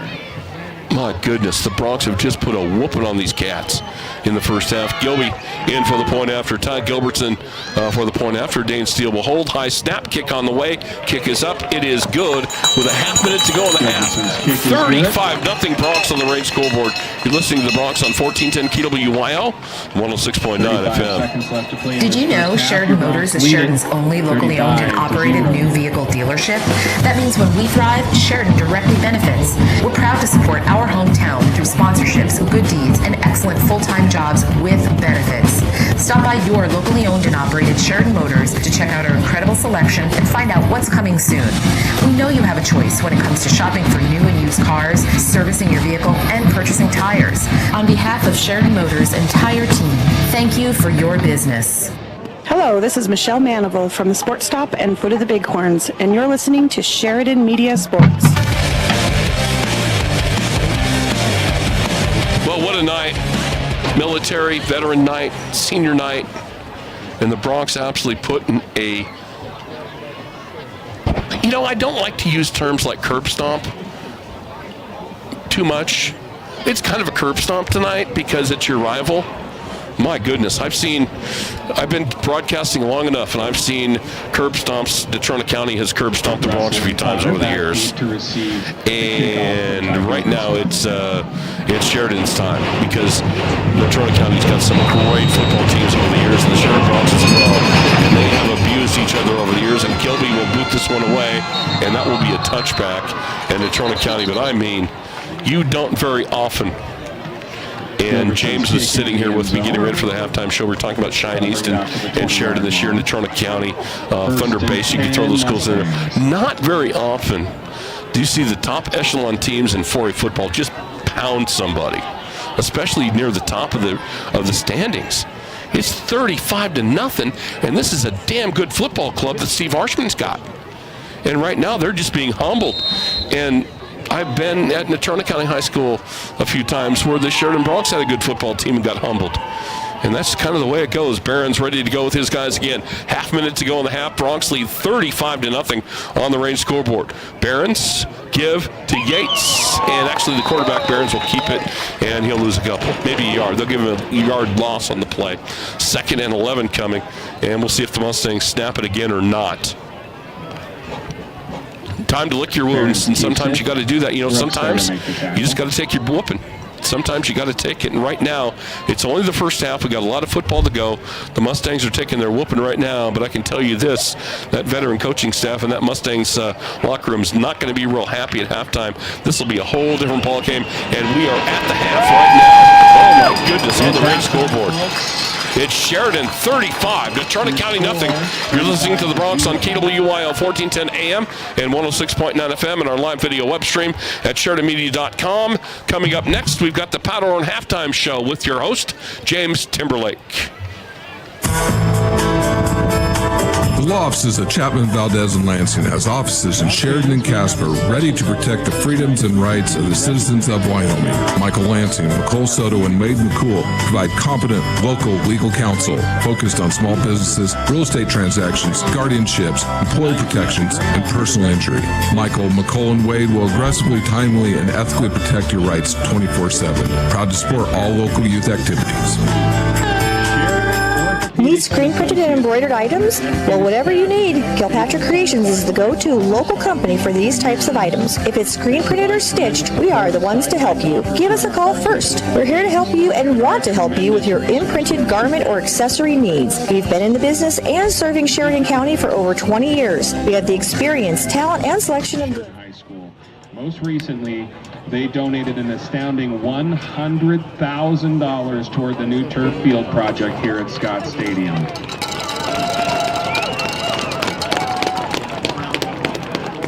Joining us today from Sheridan Orthopedics and Associates are Dr. Anthony Quinn, Dr. Brent Milner, Dr. Brian Lamont, Dr. Jeremy Zabrowski, Dr. Justin Steinert, Dr. Christian Balkasu, Dr. Jory Wasserberger, and Certified Physical Assistant Jacob Myler and their wonderful families. A special thank you to Sheridan Orthopedic and Sheridan Surgical Center for the tremendous impact they've made on our school district and our community. Your contributions have enabled us to provide our student athletes with opportunities that wouldn't be possible without your generosity. Your support has made a tangible difference in the lives of our student athletes, and for that, we thank you. As a token of our heartfelt gratitude, we'd like to present Sheridan Orthopedics with a Sheridan Bronc Legacy Watch. Tonight, presenting the Legacy Watch is Sheridan High School Activities Director Casey Garnhart. On behalf of Sheridan High School and Sheridan Activities, thank you to Sheridan Orthopedics and Sheridan Surgical Center for their tremendous support.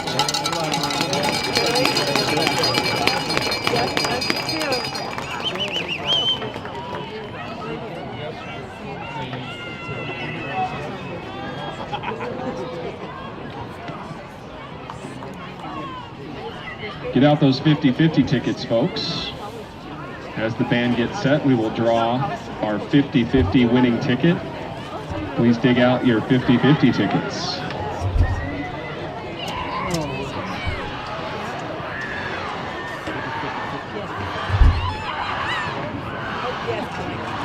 Here's your winning 50-50 ticket number, 259804. 259804. Tonight's pot, $193. As you know, proceeds from 50-50 go to support the Sheridan High School Booster Club Scholarship Fund. So again, if you hold ticket 259804, please come up to the press box and claim your reward.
Your 50-50 winner this evening, Wendy Baratini.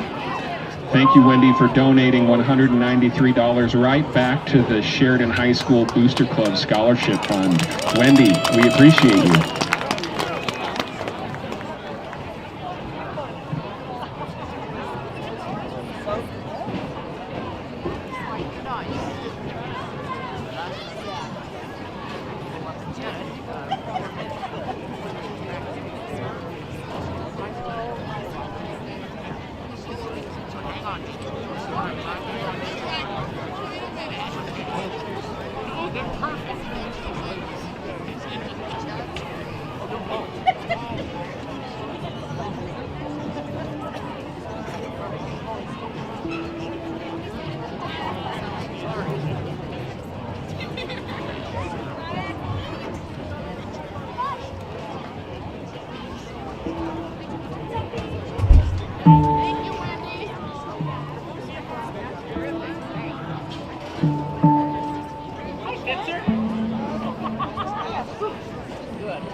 Casey, somebody just look at her and click off.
Ladies and gentlemen, please welcome to the field your Sheridan High School marching band. The Aztecs worshipped the pantheon of deities who governed every aspect of their lives.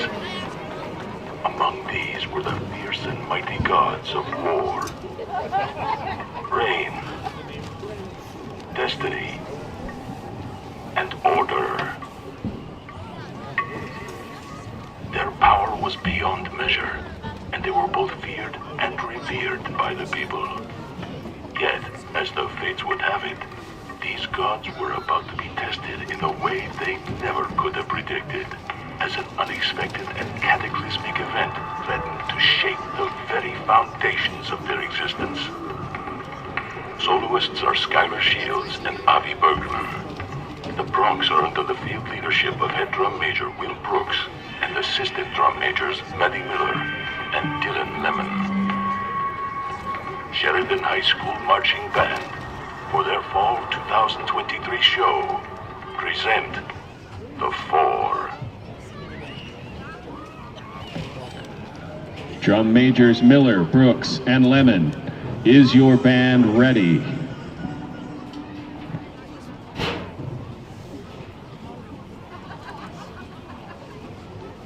You may take the field for your halftime performance.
Highschool marching band, folks.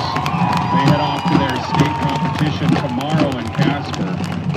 The band is under the direction of Chad Rose, and the color guard is led by Joy MacArthur. The band would like to thank David and Susie Ahrens, Jason MacArthur, and Jared Martin for their help. The Bronx Marching Band would also like to thank its sponsors, including Heritage Woodworks, First Northern Bank, Robbins Dermatology, First Federal Bank, Winkleman Chiropractic, Northeast Wyoming Pediatrics, First Bank of Wyoming, John Oman, LLC, Powderhorn Realty, Kidby Foundation, Homer Scott Foundation, Moss Holders, WWC Engineering, Range Active Good, and Expressions Photo Gallery.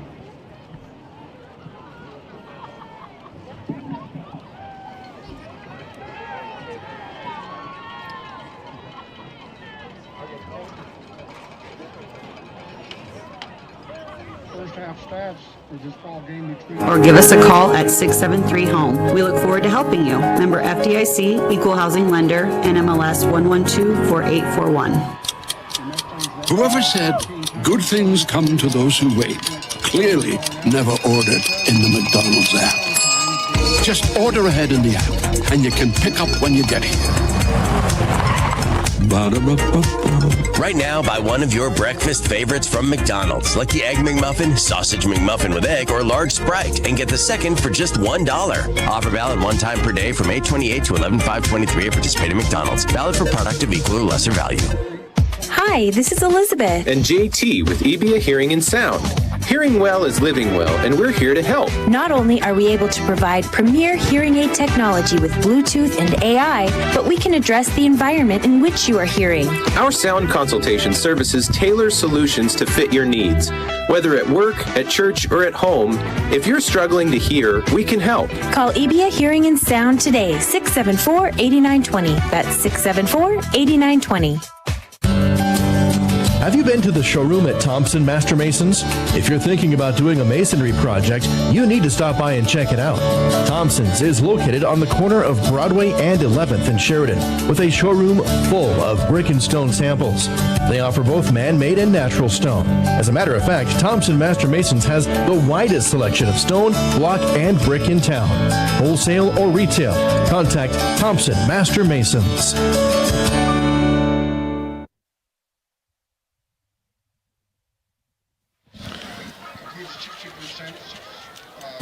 Rooting for the home team is the Wyoming way, and the banks of Buffalo, Gillette, and Sheridan are the 307's biggest fans. Banking with us means you're doing more than ever to support school sports because your money stays right here in our community. We're proud to recognize our hard-working athletes with youth sponsorships, and the local difference means the familiar faces you know and trust for your banking needs are the same ones cheering with you up in the stands. BuffaloFed.Bank. Member FDIC, Equal Housing Lender. This is Dr. Michelle Meehan, and you're listening to Sheridan Media Sports. And welcome back, everyone. As we get ready for the second half, Natrona County will receive the second half kickoff. 35-0 Bronx at halftime. And, wow. I started my broadcasting career 39 years ago in Wyoming. And that's the first year I ever did a Natrona County football team on the field. And coming to Sheridan, 1988, there have been some great matchups between Sheridan High School and Natrona County over the years. And there have been a blowout here or there. A lot of them high competitive. We've seen a couple of overtime games. But this is, usually you just don't see this happen to one of these two teams. Usually it's highly competitive, but to get it this lopsided, it's amazing. But, Natrona County is a good ball club. Sheridan Bronx, really good ball club. And we've got a lot of football still to be played. We got a half of football to play. And don't count these cats out. They don't wear that uniform for nothing, and that coaching staff ain't for nothing either. This is a prideful football program, so they're not going to lay down for anybody. And the Sheridan Bronx will kick off the second half. So the Bronx have got a tiger by the tail, even though they lead it big here at halftime. And so the teams go back to receive this kick as Potter and will go back along with Clark will stand at their own goal line. And Todd Gilbertson ready to boot it away. And we'll get this second half underway. Bronx leading again, 35-0. As we start the second half, and Gilby ready to boot it away. Then again, Russell back deep with Potter. They'll stand at the 1. And Gilby ready to fire this one away. 35-0 Bronx on the range scoreboard. Here we go.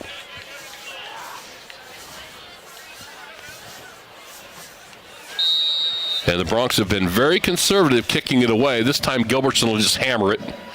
And it will be a touchback. And actually, they're going to let him return it out of the back of the end zone to about the 18-yard line.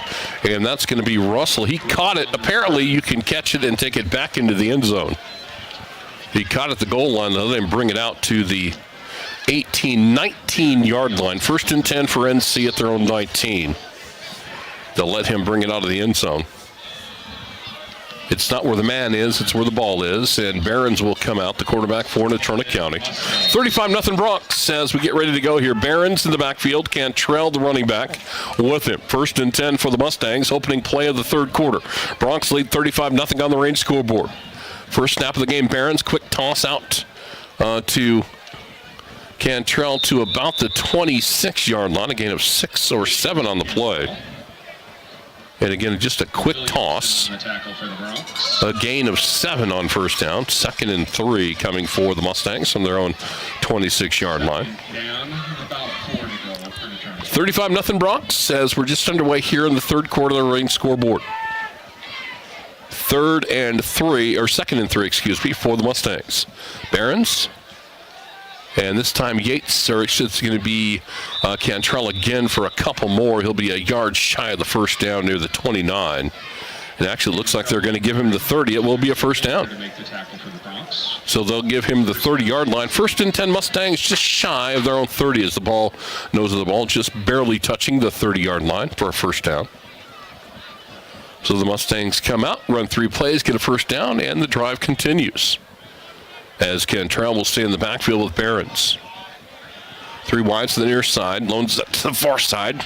Behrens going to throw deep, incomplete, well overthrown. Good coverage out there by Jackson Lynn. Also had Dane Steele over the top. Rogan, the intended receiver, but well overthrown. But again, they had him sandwiched pretty good. As Behrens throws it incomplete.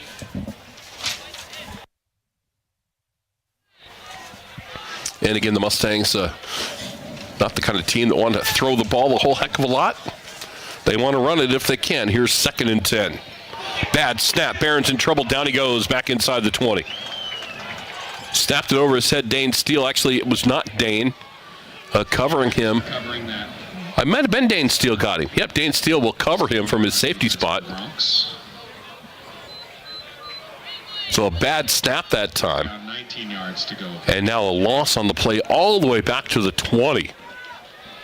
So 3rd and 19 now for the Mustangs. I don't know if it was really a bad snap. Kind of through the wicket as well. Wasn't the greatest snap, but Behrens will now be in throwing position now. 3rd and a mile for the Mustangs. Back to their 20. Bronx bring the heat. Behrens in trouble. Throws to the outside, incomplete. And we're going to get a pass interference on the Bronx.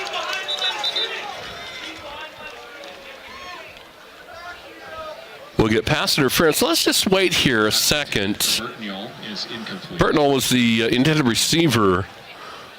And they're going to wave the flag off. They're going to say the receiver was not beyond the line of scrimmage. He was behind the line of scrimmage. It cannot be pass interference.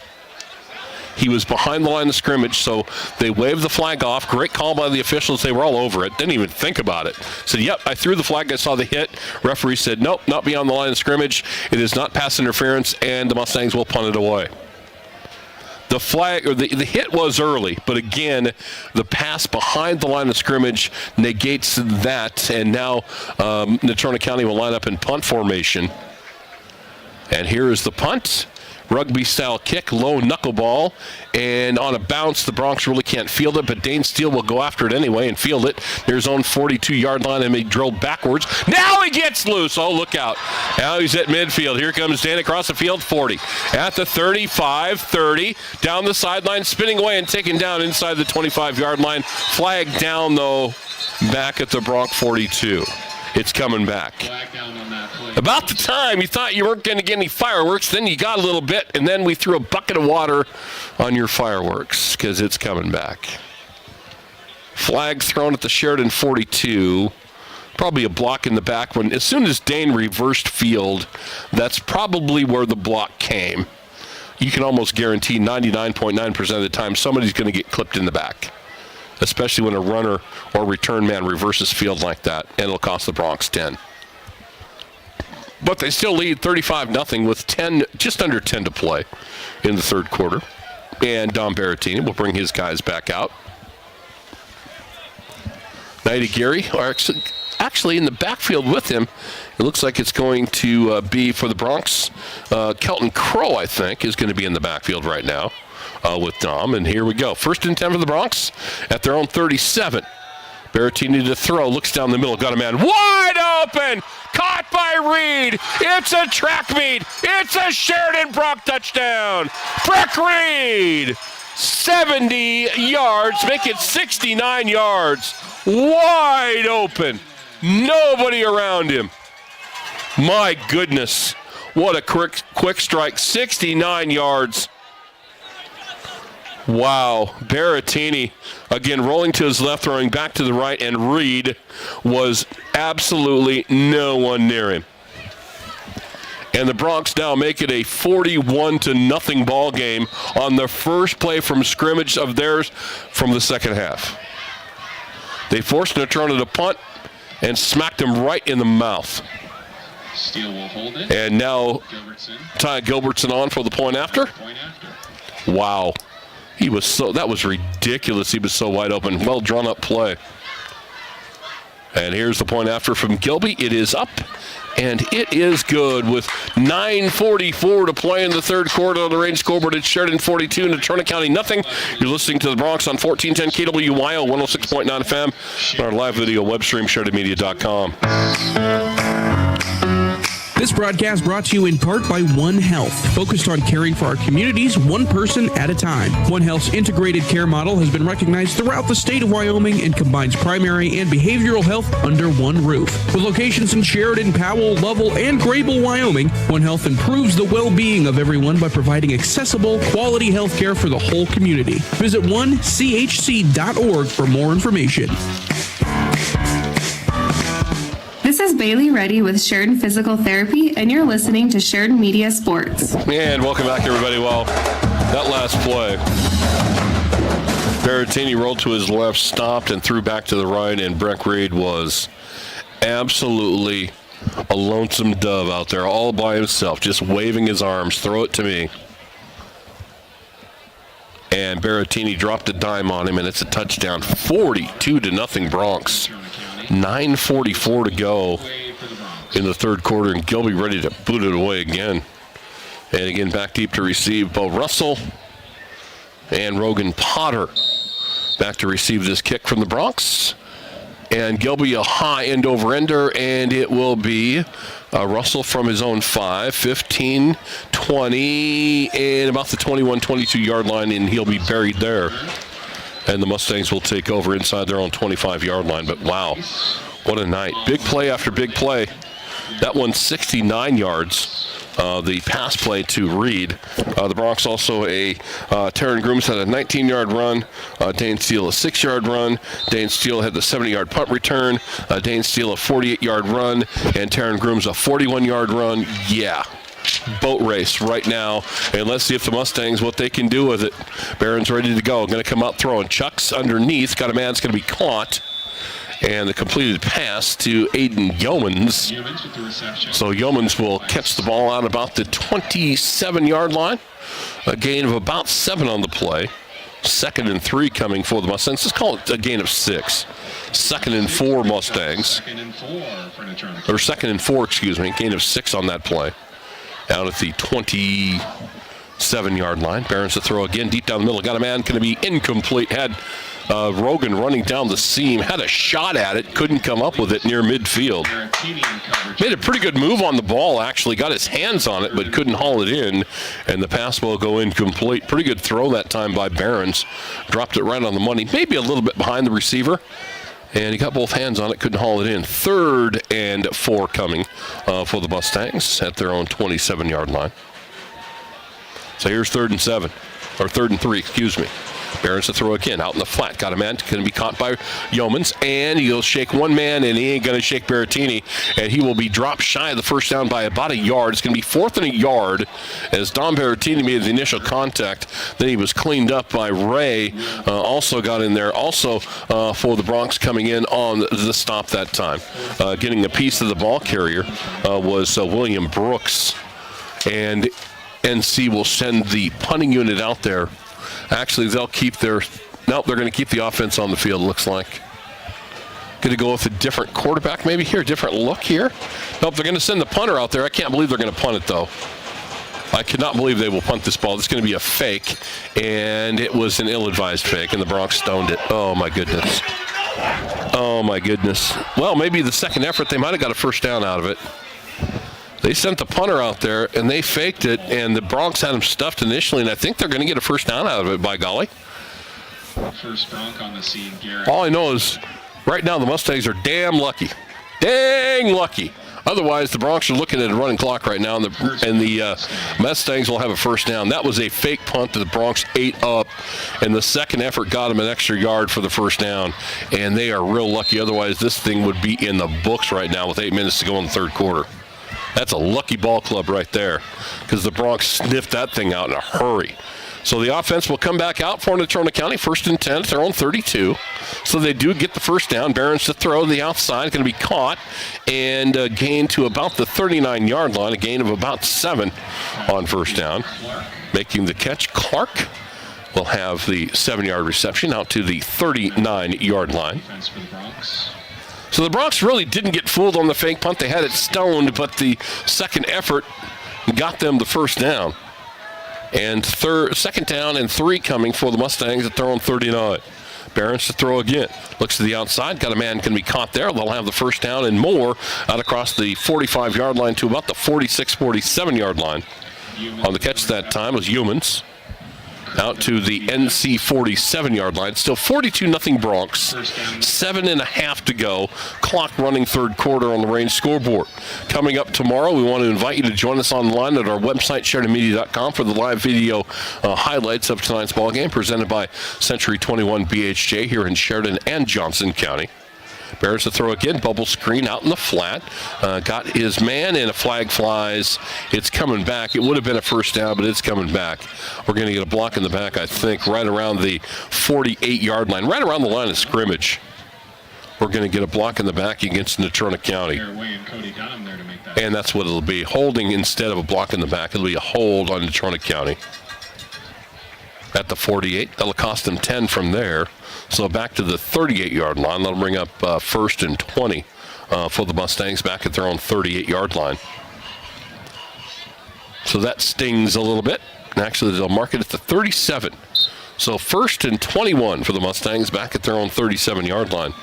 7 minutes to play third quarter. Sheridan leading it on the Range scoreboard 42-0. Coming up, we've got the First Federal Bank and Trust postgame show with our head coach, Jeff Mowry. Jeff will join us here on the program. Barons to throw again. Underneath, got a man going to be caught out there by Rogan. He's going to be stuffed, and then he gets away, and we'll have a first down, I think, near the Sheridan 43-yard line. That got away, and it looks like maybe, I think he got enough for a first down. Near the Sheridan 44. They needed 21. They just got 21. So a first down. It looks like Ducks are going to say it's going to be a yard shy. So second and short. As Rogan was able to shake off the first tackler. So second and short Mustangs. So Natrona County started to hang in there. Trying to start to hang in there. Down 42-0. If you can call that hanging in there. Barons throw again to the outside. Got his man, and it's going to be incomplete. Pass intended for Clark goes incomplete. And Clark drops the football and passes a little bit wide near the sidelines, 30-yard. But again, right now in Natrona County in 4-down territory. They got 2 cracks at it in the yard. 3rd and 1. They'll have 2 shots at it here. Bronx showing the heat at the line of scrimmage. Let's see what they bring. And they'll go up the middle, and it's going to be a first down to the 40. On the carry that time for the Mustangs was Bull Russell. Makes the stop for Sheridan. And a first down for the Mustangs at the Sheridan 40. But again, the previous damage has been done here as we're midway through the third quarter. The damage has been done by the Bronx. They lead 42-0. Barons to throw, looking right. Going to chuck it deep. Got a man out there, and it's up for grabs. And again, it's going to be picked off by Dane Steele. Who else? Number 3 makes the pick at the 16-yard line. The ball hung at the very end. And if you're watching that on the video web stream, you could see it coming, and Dane saw it as well. The ball just hung up just for that extra little second, and Steele able to go up and tip it to himself and haul it in, and the Sheridan Bronx thwart the drive. 1st and 10 Bronx at their own 16-yard line on the interception from Dane Steele. Welcome to the Dane Steele Show. Wow, 1st and 10. Berrettini's got his guys set in the backfield. On first down from the 16-yard line. Steele going to give it around the end to Steele, and Dane not much there to about the 25 though. Not much. How about 7 or 8? Give goes to Garrett Way. No, it's actually Garrett Way. Excuse me. It was Garrett Way on the carry for 8. It said didn't seem like there was much there. He got 8 to the 25. So 2nd and 2 coming for the Bronx. And Way will stay in the backfield with Berrettini.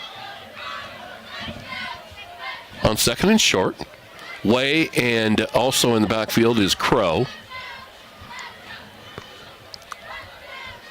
So the 2 running backs will stay in the backfield with their QB. Bring a man in motion to the near side on 2nd and short And it's going to be Way running to his left and stumbles forward. He gets tripped up. Maybe got the first down. Looks like he did by about a yard. Needed 2. He got 3. So the Broncs will move the chains for a first down. Again, right now what the Broncs are thinking, 5:20 to go in the third quarter. I would never have thought this. In a matchup between Sheridan and Natrona County, you could get to a running clock. But right now the Broncs are on the verge of a big play getting to a running clock. At 42-0 they lead right now. And ready just to put the hammer down on these Cats. One big play away. Way will stay in the backfield with Berrettini. And Dom will go under center to take this snap on 1st and 10. And they're going to go a little trap play underneath. And they're going to pick up about 5 or 6. And on the carry was Kelton Crow. Crow on the carry. Little trap action there. Haven't seen that in a while. That's a little new wrinkle for the Broncs, as the mad scientist might be watching in tonight. That's what I nicknamed Don Julian all those years ago, the mad scientist in the lab coat in his basement drawing up plays. That might have been something he would have drawn up right there, a little bit of a trap play right there. So a gain of 7, 2nd and 3 Broncs from their own 35. With 4:15 to go and the clock running here in the third quarter, Broncs lead 42-0.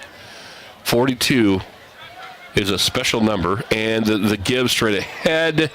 And it looks like it's going to be close to a first down and maybe a little bit shy. Taryn Grooms on the carry. Actually, it was Way on the carry. And it will be enough for the first down out to the 39-yard line, 38-yard line.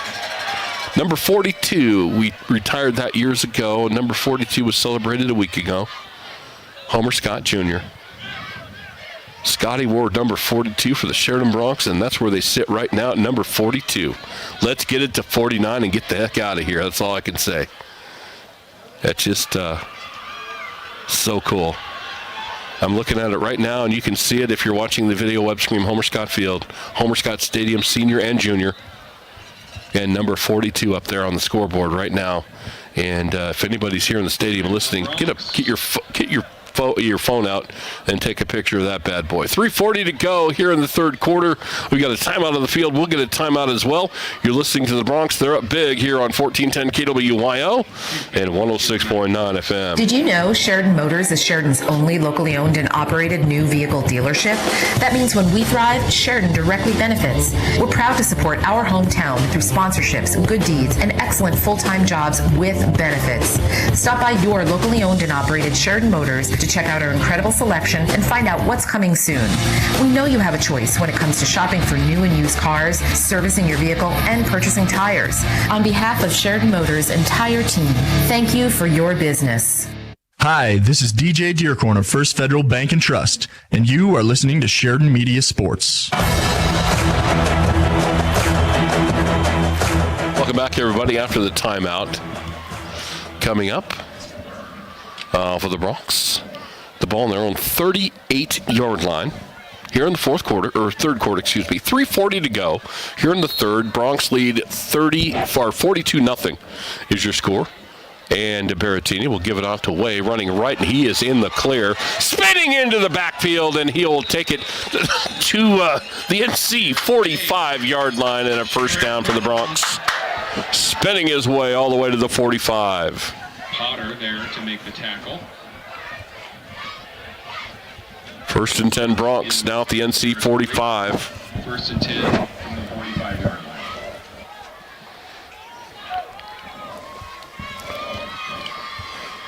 And Berrettini has his guys ready to go again.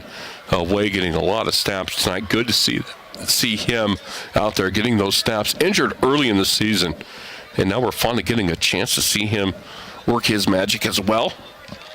He'll get the little delay give right up the gut for about 3 or 4 before he's finally stacked up and dropped. Gain of 4 on the play. 2nd and 6 coming for the Broncs. Broncs again in no hurry right now. You're up big with under 3 to go in the third. Keep working that clock, or are you ready to maybe just to end it? Let's see what happens here. A couple of running backs in the backfield with Dom. He's ready to go again from the Natrona County 41-yard line. 3rd and 6 coming. And it's going to be the quarterback, Berrettini, keeping it, bouncing off a couple of tackles, first down and more, gets down the sidelines and driven out of bounds inside the NC 25-yard line. Nice run by Dom. That's another wrinkle. He'll pick up a Sheridan Bronx. All that speed and those running backs like Groomsy, you got a Geary out there, you got Dane Steele that can run the ball, you got Way out there. Don't forget about Dom Berrettini, because he just smoked you right there for about 15, and it's 1st and 10 for the Bronx at the 26 of Natrona County. Dom can run it very well. Not slow by any means. Just weapon after weapon after weapon out there. 1st and 10 Bronx at the NC 26-yard line. And Berrettini will give it on the jet sweep, and there's not much there. Flag flies as well. And this is going to go against the Bronx. The flag thrown about the 31-yard line. It's going to be a holding call against the Bronx. That'll cost them 10. And now a switcheroo. We're going to see Berrettini's going to come out of the ball game, the Bronx quarterback. I think that's enough for him. He's had enough tonight, and it'll be Ty Gilbertson coming in to run the quarterback spot for the rest of the ball game. Looked like Dom was kind of hobbled a little bit when he came out, kind of holding his, looked like his right arm a little bit. Doesn't look like it's anything serious. I mean, they're going to take a look at him, obviously, as we go here. It looks like the left arm, forearm or something like that, but Ty Gilbertson now in there at the running back spot. The penalty backs the Bronx up to the 36-yard line of Natrona County. 1st and 10 with a 42-0 lead late 3rd quarter. Gilby will take the snap. And he'll keep it right up the gut for about 3 or 4. And that'll bring up 2nd and long for the Bronx. And again, looking at Dom on the sidelines, Joanne Goss is the Sheridan High School trainer. Taking a look at Dom right now with some of her student trainers right now. It looks like his left arm a little bit. I don't know if it's a forearm or wrist or what it might be. Dane Steele's going to come over. Taryn Groom's also coming over to take a look at the quarterback, and they're just going to pat him on the head and say, okay, let's go. And Gilbertson ready to take the snap again. 2nd and long, 2nd and 16 inside the NC 35. Bad snap. Gilbertson retrieves it, and he gets smoked back near the 44-yard line. And now it's 3rd and a mile. I don't know if Gilby wasn't looking for the snap or what, but that just right through his hands. And now the Bronx offense is going backwards. Now we need a big play right here. 3rd and forever. The line of scrimmage is the 44-yard line of Natrona. The Bronx need the 16-yard line for a first down. You could do the math. It's going to be forever. So they're going in the wrong direction right now on the penalty and the bad snap, and Gilbertson just going to hand it off, and there's not going to be a whole lot there, and the Bronx will punt. Well, maybe not punt here. Maybe they will. Let's see. The ball will be at the NC 39-yard line. Do you punt here or not? You're up 42-0. You might as well go for it, right? I mean, the defense has really done a nice job of keeping NC really kind of at bay all night. And the Bronx offensive unit is going to stay out on the field. Going to change a couple of personnel positions. Otherwise, we might see them burn a timeout right here. The play's coming in a little bit late. So Gilbertson and the offense will stay out there 4th and long. The Bronx need the 16-yard line of NC, or does Gilby just punt it away? And he will pooch kick it. And a fair catch called for near the 12-yard line. That's where NC will have it at their own 12-yard line. So the Bronx will just take the snap, and Gilbertson pooch kicks it down the field. And Natrona County will have it 1st and 10 on their own 12-yard line with just 16 seconds to play in the 3rd quarter. And it looks like Dom Berrettini is going to be okay. They took a look at him. But if Joanne Goss, the trainer at Sheridan High School, what I love about Joanne, if she's not paying attention to you, that's what she'll say to you. If I'm not paying attention to you, you're fine. And right now she is not paying attention to Dom Berrettini. Dom is back with his boys on the sidelines, and so Dom's okay. And that's a good thing. And I just love Joanne because she is so awesome as a trainer. Barron's back to throw for NC. Going to unload it. Almost picked off. It'll be completed out across the 15-yard line. But dang, that was really close to a touchdown. For the Bronx, I think it was a Geary. I think Naid dang near jumped that route and almost had himself a pick six. instead of a 5-yard gain for Natrona County. But again, Gary darn near had that, a pick six going the other way. Barons to throw again, same route. This one's going to be tipped incomplete. Somebody got that at the line of scrimmage and knocked it away. But Naid almost had himself a pick six. He jumped the route and just missed it. We'll bring up third down. And now third down for Natrona County from their own 17-yard line. This might be the final play of the third quarter. 42-0 Bronx, late third quarter. And Barron's ready to go again on 3rd and 5 for the Mustangs. Inside their own 15. Barron's on a delay. Yates up the gut, stoned and driven back. Maybe got a yard. 4th and 4 coming. That will end the fourth. Decision time for Natrona County. The Bronx lead it big, 42-0 on the range scoreboard. You're listening to the Bronx on KWYO 1410 AM and 106.9 FM. And our live video web stream, SheridanMedia.com. The law offices of Chapman, Valdez, and Lansing has offices in Sheridan and Casper ready to protect the freedoms and rights of the citizens of Wyoming. Michael Lansing, McCole Soto, and Wade McCool provide competent local legal counsel focused on small businesses, real estate transactions, guardianships, employee protections, and personal injury. Michael, McCole, and Wade will aggressively, timely, and ethically protect your rights 24/7. Proud to support all local youth activities. This is Dr. Dana Leroy with Leroy Family Dental, and you're listening to Sheridan Media Sports. And welcome back, everybody. We go to the fourth. Sheridan Bronx comfortably in front, going to go to 8-0 on the season. Will be the only undefeated team left in 4A football as we go into the final week of the regular season next week. The Bronx on the road at Campbell County over in Gillette next Friday night. And we'll have that for you here on KWYO and 106.9 FM. 6 o'clock kickoff next Friday night. And again, we'll have the whole crew there with us. We'll have the radio. We'll have the video with you for you as well at SheridanMedia.com. And coming up fourth and a long 3. So 4th and 4 for NC. The Bronx are thinking they're going to punt. Or maybe they're not going to punt, but, you almost got to punt inside your own 20. I mean, they faked it once and they got it. And the Bronx are going to play it smart here on 4th and 3, thinking NC's going to go. They are going to go. They're going to send their punter out there, but you just can't think they're going to punt this away unless it's a pooch kick of some kind. The Bronx do not have a return man back. And Barron's is in there at the quarterback spot, so they're going to go for it here on 4th and 3 inside their own 25-yard line. And Barron's will take the snap, and they will just pooch it away. Nobody back to return it. So the Bronx will take over. The ball will roll near the Bronx 30, and that's where it will be down. And it'll be Sheridan High School football near their own 30-yard line as the offense comes back out. And let's see what the head coach, Jeff Mowry, and his coaching staff decide to do here. As we start the fourth quarter with the Bronx up, again, it looks like Dom Berrettini's, Dom's going to come back on the field. Good to see.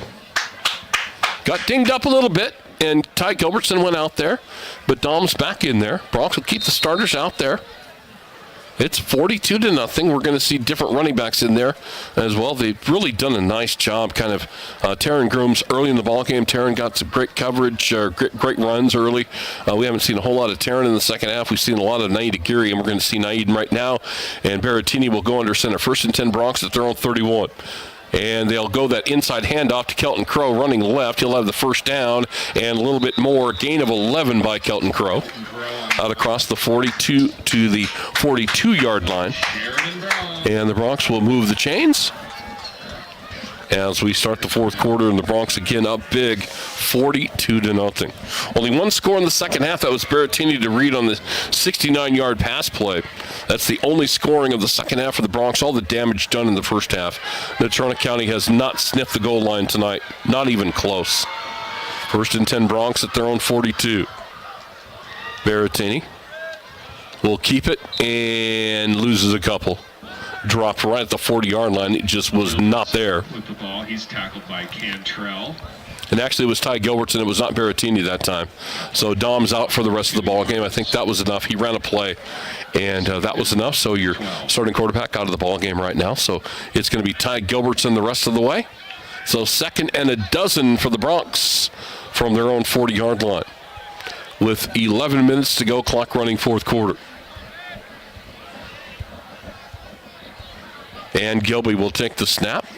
And we'll give it to Gary. Not much there, maybe a yard. That'll be it.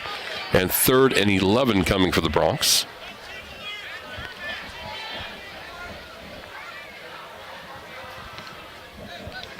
And they are starting to rotate some guys through offensively on that offensive front as well. Starting to rotate some people through here late in this ball game here, even though it's early 4th quarter as we approach the 10-minute mark to go in the ball game. 3rd and 11 for Sheridan at their own 41-yard line. Gilbertson will bring a man in motion near side. That's Kelton Crow. Going to give it underneath to a Gary, and there is nothing. And let's see, the Bronx will probably punt it away for the first time tonight. Sides there to make the tackle. And it'll be 4th and 11 for the Bronx, and the punting unit will come on. So for the first time tonight, Todd Gilbertson will punt.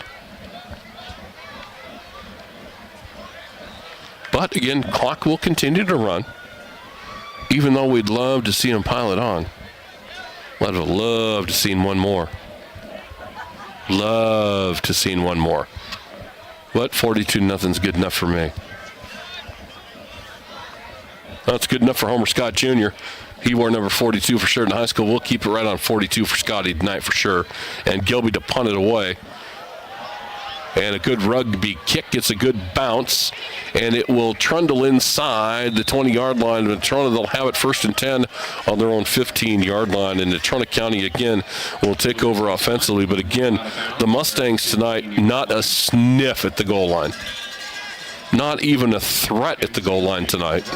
1st and 10 Mustangs. The Bronx defense has just been stout. And now, as we take a look out there, the coaching staff starting to rotate people through. And with 9:19 to go in the ball game, 42-0 Bronx, putting a whooping on the Mustangs tonight. And the Mustangs will take over. Barons in the backfield. It's got his man out there. His running back is Daniel Yates. And Barons to throw. Looks deep, and he will chuck it, and it's up for grabs, and it will be picked off. No, they're going to say incomplete. Near the 45-yard line. One of the Bronx had a shot at it. It was Ty Gilbertson, and they're going to say Ty couldn't come up with it, but that thing hung forever. And I think Derek Ray actually had a shot at it. He's like, why didn't I catch it? It was almost like a fair catch. So Gilbertson breaks it up. And Dan Hill for their so 2nd and 10 for the Mustangs on their own 15. We appreciate all the support from the volunteers. 9:12 to go. Clock stop. Barron's rolling right. Throws on the run, and this one's going to be incomplete. On the NC sidelines near the 35-yard line, overthrown. 3rd and 10 coming for the Mustangs. And again, if you were listening in earlier this evening and talking with Jeff Mowry on our pregame show presented by First Federal Bank and Trust, he talked about this NC Ball Club. This is a team that wants to run the football. They're not a throwing team. And that has really, when you get a running team behind, they're in trouble. And that's what happened to the Mustangs. The Bronx got on them early. And now Barron's on 3rd and 10. Not to say they can't dial one up. Barron's to throw 3rd and 10. Throws to the outside. Got a man down the field. The end is going to be tipped away incomplete. It'll be 4th and 10. Bronx all over it. Triple team. There were 3 Bronx all over that. Potter was the intended receiver, but Gilbertson was back there along with a couple other guys. Breck Reed was back there as well. They were all over it, and Natrona County will punt it away on 4th and 10 from their own 15. They will punt. And let's see what the Bronx do. Breck Reed and Dane Steele back to receive this punt. And they're just kind of looking at the sidelines right now, Jeff Mowry. He makes the call on what he wants his guys to do. And they're going to line them up at about the 45-yard line. And the punt is away, and it's a low knuckleball out of bounds, and the Broncs are going to get ridiculous field position out of this. Inside the NC 40, they weren't going to take a chance at punting that away to Dane Steele, but the Bronc offense will get great field position inside the Natrona County 40 at about the 38-yard line, looks like. Barron's punt goes out of bounds. Well, you know what? Let's slam one in here and get out of here. At the Mustang 38-yard line. As I heard one old coach 30-some years ago, let's hang half 100 on them and get out of here. And right now the Broncs are close to that. 42-0, they lead it with 8:57 to go. See if this offense can get one more score in here before the end of this ball game. Only one touchdown in the second half, and that was early third quarter, and the Broncs went up 42-0. First and 10 Broncs at the 44-yard line of Natrona County is where they finally spot it. Gilbertson will take the snap, and we'll give it off on the right side, and there is nothing there, and a loss on the play. Rythan Underwood on the carry. And that time on the carry for the Broncs was Rythan Underwood, the junior running back. Second down, 12 yards. A loss of 1 or 2 on the play. Second and a dozen coming up, so a loss of 2. Back to the 44-yard line of the Mustangs. Love to see another score. If not, run some clock. Gilby ready to go again. Second and long for the Broncs at their own 44. Bad snap. Gilbertson in trouble. Down he goes, and they lose a bunch more. Oh, my goodness. Going in the wrong direction now. Now we're going backwards. Got to quit going backwards. And a loss of 4. Now it's 3rd and a mile. 3rd and 16 coming for the Broncs. Back near midfield. You know, I still want them to be sharp. Starter or not, you still want them to be sharp. You got to be sharper than this. Got to be able to put this dang thing away. Gilbertson on the delay. This time we'll go the other way. And they'll pick up the yardage they just lost. A 4th and 10 coming for the Broncs. That'll bring up 4th down for Sheridan. So 4th and we'll call it 10 for the Broncs at the 43-yard line of Natrona County. But again, the Broncs up big with 7:18 to go. Love to get a first down here and keep the chains going. They'll empty the backfield. 5 wides in the set. Gilbertson will be by himself in the backfield. Try to get a first down here on 4th and 10. Gilby will just pooch kick it down the field. They'll try to flip the field, and he will knock this thing dead inside the 10-yard line of Natrona County. They'll have it 1st and 10 at their own 9-yard line. So the Broncs just flip the field and put Natrona County back on their own 9-yard line. So, again, minimal damage in scoring here in the second half anyway. Again, the Broncs led 35-0 at halftime, 42-0 now your score. Would have loved to have seen a running clock. But you know what? Not in the cards tonight. That's all right. Natrona County will take over 1st and 10 on their own 9-yard line after the punt by the Broncs.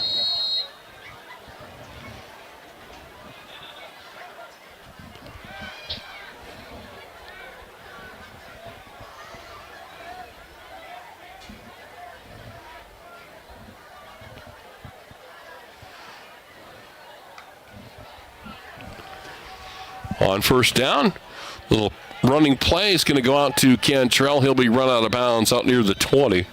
And that looks like it'll be close to a first down. Looks like it will be a first down for the Mustangs out across the 20. They're going to actually give him the 23-yard line. Mustangs pick up a first down. So first down for the Mustangs out across their own 20. They have not had any. They've had 0 tonight stat-wise. Zip. 1st and 10 from their own 23. Barons to throw. Looks in the flats. Got a man caught out there by Rogan. Rogan will get around one guy, and the rest of them he does not get away from. And a gain of 3 on the play. Looked like he was going to have more.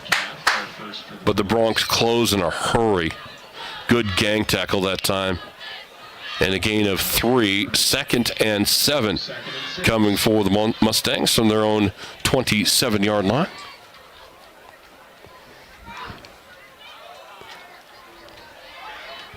And Barons again. In the flat again. Going to be caught and immediately hit and dropped. A gain of about 3. On the catch was Palmer, and it'll be 3rd and 2. A gain of 3 on that pass play. So 3rd and 2 for the Mustangs at their own 31. 6 minutes to go, 42-0 Bronx. Coming up, post-game show presented by First Federal Bank and Trust. We'll have head coach Jeff Mallory joining us on our post-game show. Also coming up tomorrow, we'll let you know if you want to watch the highlights. There was a lot of early fireworks in this one.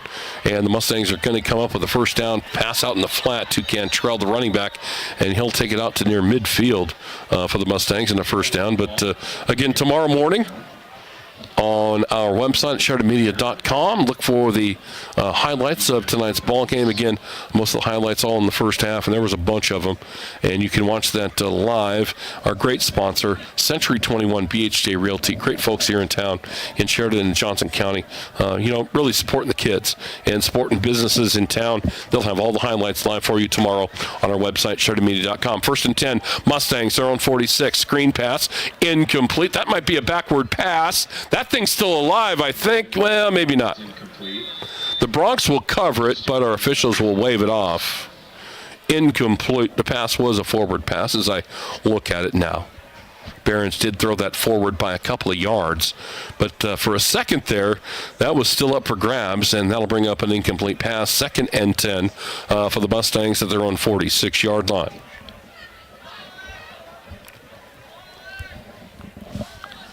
5.5 minutes to go in this one, and it has been a whooping tonight. And sometimes you just got to take your whooping. And tonight, Natrona County's going to take it. The Bronx have taken theirs over the years as well. Behrens to throw again. This time he'll throw it underneath the Russell, and he will catch it and then be hammered to the ground near midfield, a gain of 4, and that'll be it. But again, sometimes, said that for years, whether it's basketball, football, hockey, I don't care. Some nights you're just going to have to take your whooping. And the blue and gold have had their whooping some nights, and some nights the blue and gold deliver it. And tonight the blue and gold have delivered a whooping.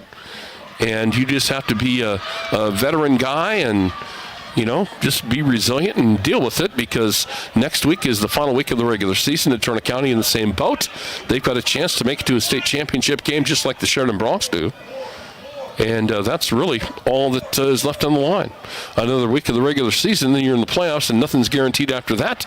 And we've got a completion, and it will be in the Natrona County first down inside the Sheridan 35-yard line, down to the 31-yard line. Brogan making the catch all the way to the Bronx 31-yard line. And again, the coaching staff here at Sheridan High School rotated a ton of guys through. Everybody getting a shot at getting on the field tonight with 4:35 to go. In the ball game. 42-0 Bronx. Natrona County just trying to get on the board now. And they've got it 1st and 10 at the Sheridan 31. Behrens to throw again. Looks down the middle of the field, going to chuck it underneath, and it's going to be caught for about an 8-yard gain. And coming up with a catch is Aiden Yeomans. Will make the catch for the Mustangs on that pass play. 2nd down, 1 yard to go. A gain of 9 on first down. 2nd and a yard at the Sheridan, just outside the Bronx 22 with 4 minutes to go. Again, more of a moral victory, if you want to call it that. And again, pass play underneath to Yeomans. He's going to be dropped. He will have the first down at the 20, and they will move the sticks for Natrona County. They'll have it 1st and 10 at the Bronx 20-yard line. But again, the damage has already been done. Mustangs pick up another first down. I love now you just look at the clock with under 4 minutes to go. A shutout would be tremendous right here. But 42-7 would be okay. Throw it underneath the other way. Pass is going to be caught, and Natrona County is going to have it 1st and goal for the first time tonight in this ball game. The Mustangs are going to have a sniff at the goal line. They will have it 1st and 10, or 1st and goal at the Sheridan 9-yard line. So the Mustangs have a chance to get on the scoreboard tonight.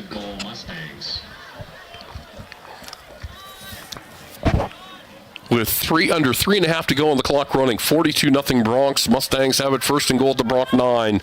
Behrens gives straight ahead, and it's going to be close to a touchdown. Actually going to be a little short. On the carry for the Mustangs that time was Dawson Clark.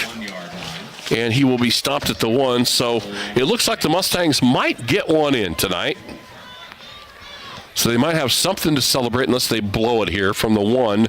And it'll be the same guy, stumbles and falls at the 1 yard line. Turf Monster got the running back that time, just fell down as he got to the point of contact. And there wasn't much there. 3rd and goal now for the Mustangs at the Sheridan 1 yard line. Personnel groupings come in, and a whole bunch of heavyweights just jogged onto the field for Natrona. I mean, these are the big boys just jogged on the field. We got big dudes on the front line. We got big dudes in the backfield. The Bronx are going to send some big old boys out there as well. Now we're going to get a timeout called by the Bronx. It's like, hold the phone a second. You can't bring that much heavyweight. There's a lot of beef just trotted out on the field for Natrona. It looks like they ran about 8 offensive linemen out there to line up for this touchdown run, apparently. With 2:27 to go, timeout on the field. We'll get one as well. We'll finish it up when we come back. You're listening to the Bronx on KWY on 1410 AM, 106.9 FM, and our live video web stream, SheridanMedia.com. Need screen printed and embroidered items? Well, whatever you need, Kilpatrick Creations is the go-to local company for these types of items. If it's screen printed or stitched, we are the ones to help you. Give us a call first. We're here to help you and want to help you with your imprinted garment or accessory needs. We've been in the business and serving Sheridan County for over 20 years. We have the experience, talent, and selection of goods that allows us to help you promote your business, club, or event in the best, most affordable way possible. Come see Kilpatrick Creations for all your screen printed or embroidered needs. This is State Senator Dave Kinski, and you're listening to Sheridan Media Sports.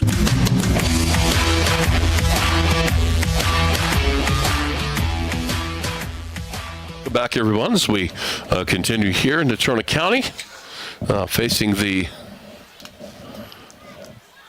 short goal line here at the 1 yard line. Bronx called the timeout as they brought the beef out onto the field.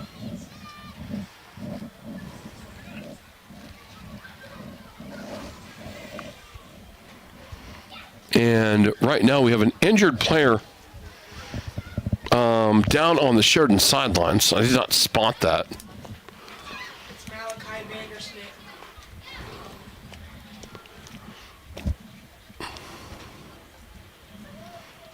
And did not see that happen, but we have a little bit of a delay right now before we get back into the action with 2:27 to go, 42-0 Bronx, as they take a look at the injured player. Both teams taking a knee right now on the field, and we will get a break. Now we're going to get, well, no, he's up and moving around. We're good. Good to go. And we are good to go. Young man is up, will walk under his own power off the field, and now we are set and ready to go. Coming up, Natrona County faces a 3rd and goal, Sheridan 1. Trying to get a moral victory tonight in this one, with the Bronx leading it again 42-0. And here come the Mustangs with, they got a ton of fun on the front line right now. I mean, a ton. And this give will go straight ahead to Russell, and he will scamper into the end zone. And Natrona County, good on you. With 2:23 to go in the ball game, you got a touchdown. And at least you can go home and say, I mean, they whooped us, but they didn't really whoop us because we got 6 points out of it. Russell with the 1 yard run.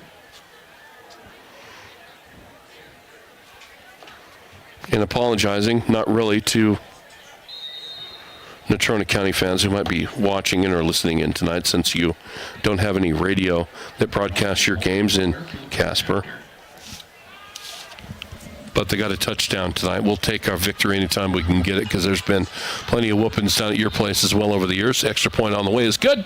With 2:23 to go in the ball game, on the range scoreboard is Sheridan 42, Natrona County 7. You're listening to the Bronx on 1410 KWYO and 106.9 FM. Mobile banking is a terrific service with numerous features, and Sheridan Community Federal Credit Union has it. With the Sheridan Community Federal Credit Union mobile banking app, use your smartphone for remote deposit, transferring money, paying bills, making loan payments, and more. Take a picture of a check and deposit it into your account. Mobile banking is fantastic at Sheridan Community Federal Credit Union, 141 South Gould, member NCUA, equal housing lender. Hi, I'm County Commissioner Christy Haswell, and you're listening to Sheridan Media Sports.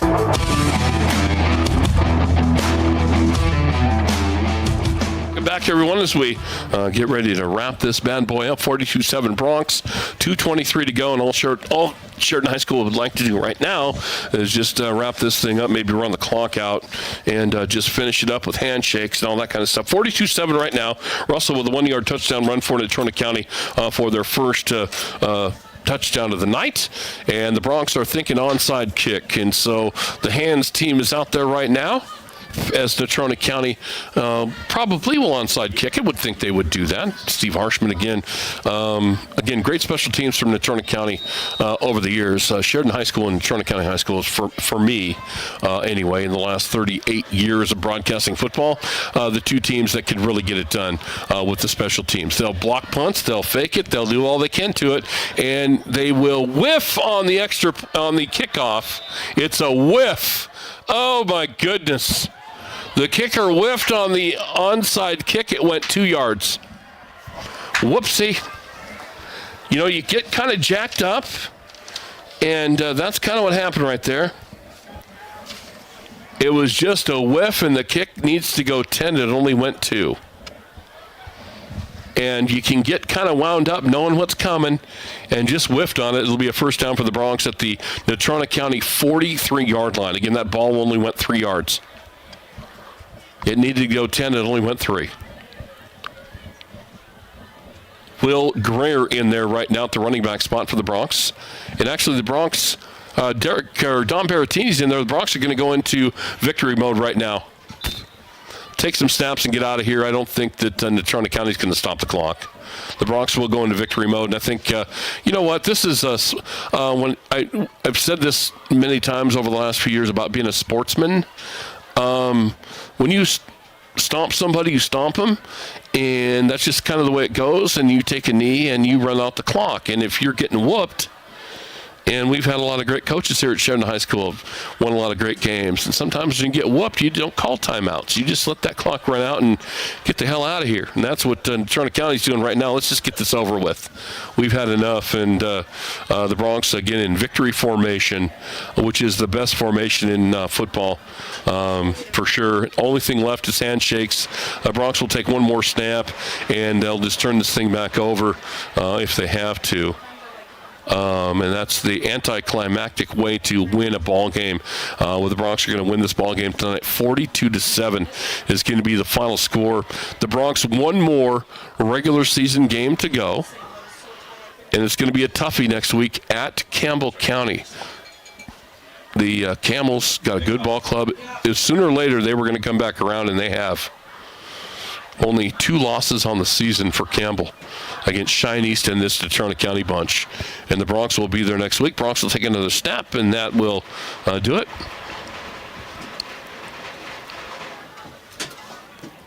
And this bad boy, it will be over. And time to go back to work and get ready for Campbell County next Friday on the road. And then the Bronx will know after this ball game, it is over and done with now. The Bronx will have the number 1 seed going into the playoffs. My friends, that means home field advantage throughout the playoffs, and that means we will get 2 extra home games this season during the playoffs. Quarterfinal round and semifinals, the Bronx will play at home. So one more snap, and the Bronx will call it a night with Natrona County. And Berrettini will just pooch kick this thing on 4th down. And it will just kind of dribble down there, and the Bronx will down it with 20 seconds to go or so-ish. And with exactly 14 seconds to go in the ball game, Natrona County will take a snap, and that'll be it. And then we'll handshake it and call it good. Coming up, Jeff Mowry, the head coach of the Bronx, will join us on the postgame show, so stick around for that. That is presented by our great friends and our great partners at First Federal Bank and Trust. And again, our great partners as well, the Powderhorn, for sponsoring our opening game lineups, as well as our halftime show, and Century 21 BHJ. another great partner we have, not only for Sheridan Media, but really for our community. Great companies here in our town. Century 21 BHJ in Sheridan and Johnson County sponsoring our highlight show that will take place tomorrow. One snap, that's your ball game, and Natrona County not going to do anything about it. They'll take a snap, and we're going to line up and do the handshakes, and it is all over. But the celebration right now, handshakes all the way around. 42-0 Bronx win it tonight, and it was a beat down from the very get-go. The Bronx led 35-0 at halftime. They scored the opening touchdown of the second half, led 42-0, and Natrona County got a late touchdown. 42-7 your final score. The Bronx win it tonight. Again, coming up here in a few minutes. Please stick around. Jeff Mallory will join us. You'll hear him live here on 1410 KWY on 106.9 FM, and if you'd like to, you can switch over to our live video web stream at SheridanMedia.com. We'll have the coach on the video as well. Stick around. Bronx again win it tonight on the range scoreboard. Sheridan 42, Natrona County 7. You're listening to the Bronx on 1410 KWYO, 106.9 FM and our live video web stream at SheridanMedia.com. Do you have family coming to town and not enough room in your home to accommodate them? Book them a room at the Candlewood Suites in Sheridan. They'll enjoy features like fully equipped kitchens that include a microwave, full-size refrigerator, dishwasher, stovetop, even pots and pans, and free guest laundry. Did I mention the outstanding views of the Bighorns? Book your reservation with the Candlewood Suites and relax knowing they'll feel right at home. Call the Candlewood Suites 307-675-2100. Have you been in to see Sheridan YO sports cards yet? It's the spot to get your hands on incredible sports cards and memorabilia. Sheridan's premier spot for buying cards. All major sports cards, including fighting, wrestling, Pokemon, and even racing. These guys have hobby boxes for the serious collectors and packs for those getting started. Graded slabs from PSA, SGC, and if you have a big card to grade, talk to the guys to have your card submitted to PSA. Family friendly and located inside Sheridan Stationery Books and Gifts, 535 North Main, open 7 days a week. You know what they say, if you're not first, you're last. For all your plumbing demands, choose A-Plus Plumbers and Appliance Repair. Commercial, residential, new construction, remodel jobs, and all repairs in between. A-Plus Plumbers and Appliance Repair, because they are number one in a number two business. Call 672-9454. That's 672-9454. Are you tired of dealing with complicated bank switches? At First Federal Bank and Trust, we understand that where you bank matters, and switching to the right bank should be a breeze. Introducing ClickSwitch, your ultimate solution to hassle-free direct deposit transfers. With ClickSwitch, we automatically move your recurring direct deposits from your old account to your new account. It's simple, safe, and takes just minutes. When you bank with First Federal, you're not just a customer, you're a valued member of the community. We take pride in living and working right alongside you, contributing to the growth of our local economy. First Federal Bank and Trust, member FDIC. You have a new prescription to be filled, but where should you go? Hi, this is Vandalyn Meyer with Hospital Pharmacy West. Visit us and see what a local hometown pharmacy is like.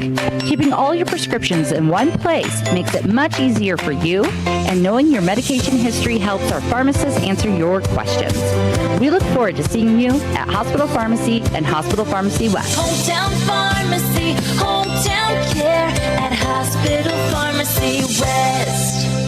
Construction loans are becoming more and more popular with customers at First Bank of Wyoming, and for good reason. Hi, this is Kim Newman. With a construction loan from First Bank of Wyoming, it's easy to keep track of our entire project with the help of our online construction platform called Built. Built allows the borrower and builder to have access to the entire construction process and budget overview, ensuring it moves forward without any difficulty. There is no one better to trust with your project, no matter how big or small, than First Bank of Wyoming, division of Glacier Bank, member FDIC, equal housing lender. Hi, this is Alicia Carroll with ERA Carroll Realty, and I've got another gorgeous listing for you out on Bighorn Avenue. Enjoy luxury living in this 4-bedroom, 4.5-bath home in pristine condition. This 38 acres offers productive pasture, Little Goose Creek frontage, and water rights. Fish from the 1-acre pond and store all your hobbies, RV, hay, in your heated 6,700 square foot shop. Call me, Alicia Carroll, at 752-6997. Discover your passion and dive into exciting hobbies this fall with Sheridan College's community interest classes. Whether it's printmaking, painting, fly fishing, jazz, yoga, or more, Sheridan College offers a wide range of options to feed your curiosity. Now is the perfect time to tailor your education to your interests. Enroll online today with just a few clicks. Just go to sheridan.edu/community. Need assistance? Call one of the friendly advisors today at 307-675-0115. Sheridan College. Begin your journey. Hi, this is Jill Bates. And this is Colton Bates with the Bates team at Best. You may have seen our new billboard driving south on Coffee with myself and Colton smiling faces. What it also has are some kind words from our clients' reviews. They're the very things we take pride in delivering at Best. The best quality, service, and whatever it takes attitude is the standard we set for our work in real estate. The red sign on our clients' properties means more than a transaction. It's a relationship with our clients who deserve the absolute best. We love what we do and our passion in Sheridan, and they provide a myriad of services. What is a registered agent, you may ask? The real question is, Wyoming Corporate Office can assist you in forming your LLC or Wyoming-based corporation, provide mail forwarding service, and accept legal and financial documents, and so much more. Learn more today by visiting WyomingCorporateOffice.com. Camco Federal Credit Union was established in 1971, and in the years since, we have continued to take pride in caring for our community and its financial needs. When you open an account at Camco FCU, you aren't just a customer, you're a member, a part owner. We are staffed with a team ready to assist you. Whether it's establishing or building credit, opening a savings account, or getting the benefits of our rewards checking, join Camco Federal Credit Union and become a part owner today. Camco Federal Credit Union, member NCUA and equal housing lender. Dealing with bone and joint issues? Schedule a visit with Sheridan Orthopedic Associates. Their board-certified orthopedic surgeons are experts in all aspects of orthopedics, focusing on sports injuries as well as joint problems from the feet, ankles, and knees to the spine and upper extremities. After all, they've been providing the area with surgical excellence and outstanding patient care for almost 50 years. Learn more about Sheridan Orthopedic Associates online at SheridanOrtho.com. Hi, this is Ken Balkenbush with Prime Rate Motors and Super Trailer Store, and you're listening to Sheridan Media Sports. And welcome back, everyone, here at Homer Scott Stadium. 42-7. The Bronx win tonight. I said that early in third quarter when the Bronx went up 42-0, and had the passing of Homer Scott Jr. last week, and Scotty wore number 42 for the Sheridan Bronx for all those great years, and it's so cool they hit the number tonight, 42. That's pretty dang cool. I think Jeff Mowry will be joining us here shortly on our post-game show presented by First Federal Bank and Trust, and we'll get his comments on the matchup tonight. 42-7 Bronx win it. Again, big over their rival from Natrona County. And again, over the years, there's been a little bit of this, a little bit of that between these schools. There have been some really good games. There's been some lopsiders both ways. The Bronx have taken, a couple of smacks from the Mustangs over the years. The Bronx have given back a couple as well. And tonight was the Bronx turn to give a smack. And you just have a feeling. There's a couple of teams out there right now that when the playoffs begin, because we know the Bronx now will have a number one seed throughout the opening round of the playoffs, so the Bronx will have 2 home games for sure. We do know that. That a team like Natrona County, Thunder Basin High School, Cheyenne East are games out there that are looming for the Bronx, especially in the semifinals and the finals. And but very workmanlike for the Bronx tonight. Again, 35-0 halftime lead. Win it 42-7. Call off the dogs. The dogs, I should say, as we talked about that on our pregame show. Call off the dogs and let those younger guys get in there and play. And that goes a long way. And as we move through the season and get into the playoffs, guys get dinged up here and there, might have to sit a few plays out. You can bring a younger guy in that got a few snaps for you during the early season. It goes a long way. And I see the head coach, he's bundled up. It's kind of a chilly night right now. I think it finally started to officially cool off about an hour ago here in Sheridan, but we will take it. But head coach Jeff Mowry is on his way to our broadcast position right now, and we'll be talking to the coach. But victories keep everybody warm, even on a chilly night as well. But again, job well done by the boys again tonight, staying undefeated, and they will be at Campbell County next week. We're going to get a break. When we come back, we'll hear from Bronx head coach Jeff Mowry right after this on 1410 KWYL AM and 106.9 FM. It's hunting season, and Farmers Co-op is ready to make your hunting trip a whole lot better. They have propane for your RV and hunting camp bottles, ethanol-free premium fuel for your ATV, certified weed-free hay bales or cubes for your horses, and don't forget snacks, drinks, and ice for yourself from their fully stocked convenience store. Stop in before you head out on your hunt at Farmers Co-op, owned by those they serve, 1450 Coffeen Avenue in Sheridan. Hello, this is Michelle Manival from the Sports Stop and Foot of the Bighorns, and you're listening to Sheridan Media Sports. And welcome back, everybody. Jeff Mowry joins us, and Jeff, 42-7 tonight against Natrona County. Was making the comments during the night. Look, you've been down at Natrona County. Every once in a while in this series, you get a whooping put on you. And every once in a while, you put a whooping on them. And tonight was the Bronx chance to put a whooping on them. But 42-7, I thought, looking back now, obviously in the aftermath, kind of workmanlike tonight. Yeah. I mean, there were a couple of big plays, but I thought the kids really just kind of worked a game plan tonight and pulled it off. Yeah, and I agree with you, Trevor. At the end of the game, we always ask our team, what did you see done well? Whether we win or whether we lose, what did you see done well tonight? And backs and receivers continually brought up, hey, the O-line owned the line of scrimmage. And I think that kind of sums it up. They just flat owned the line of scrimmage, and we did a great job there. And then whoever had the ball in their hands was breaking tackles. Not one guy got tackled by one defender. Groomsy, I think, broke 7 on his first touchdown run. And so awesome to see those guys, our running backs and our receivers, being physical and running hard, and then giving the credit to the big guys up front that are just creating holes. It was really good to see. Goal number 1 has been achieved now. Yep. I think when you go to your fall camp before two-a-days start, you set kind of the goal list for the team, the seniors do, and one of those is to win the league and get the home field advantage to the playoffs.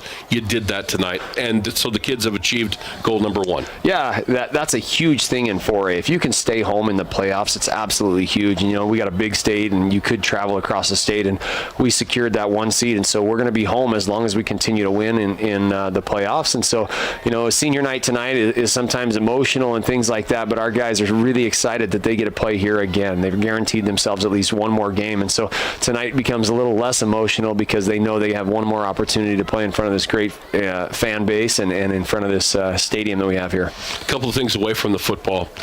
Senior night tonight, veteran and military appreciation night has become a tradition here at Sheridan High School. And tonight, for some reason, I don't know what it was, I was just so choked up because it's the way that, and I'm not taking any credit for this because it's just the way you guys coach and the way that teachers educate at Sheridan High School.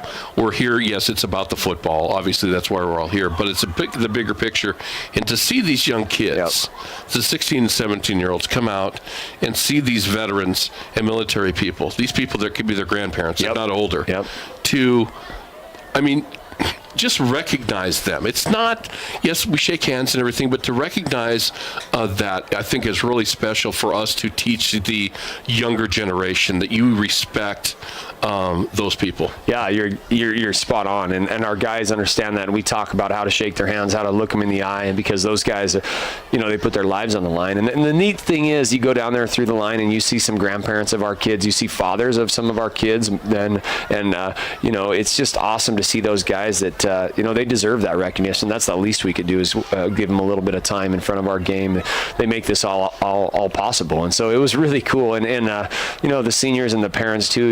It's great to recognize our seniors, but really, senior night's about recognizing the parents. These parents put in a ton of time and a ton of money into supporting them go to camps and be here. And we ask a lot of these young men, and there's a sacrifice on the parents. Dinners are later every night, and the parents, I couldn't say enough. They're very, very supportive, very, very great people. And what a group of 19 seniors. Not very often we have that many, and it's a fun group of kids to work with. They come to practice every day and they work hard. And Monday, we secured a 1 seed, and Monday they will come here like it's the first day of 2 days with that excitement and that drive to get better. It's really a fun group to work with. I know it wasn't planned tonight, and I know that I'm hoping that Janet Scott's listening right now. Yeah.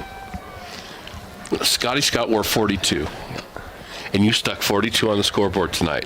Now, I know that wasn't planned. No. But I know you're thinking, we can't get 49. We got to keep it on 42. That was so awesome to see that.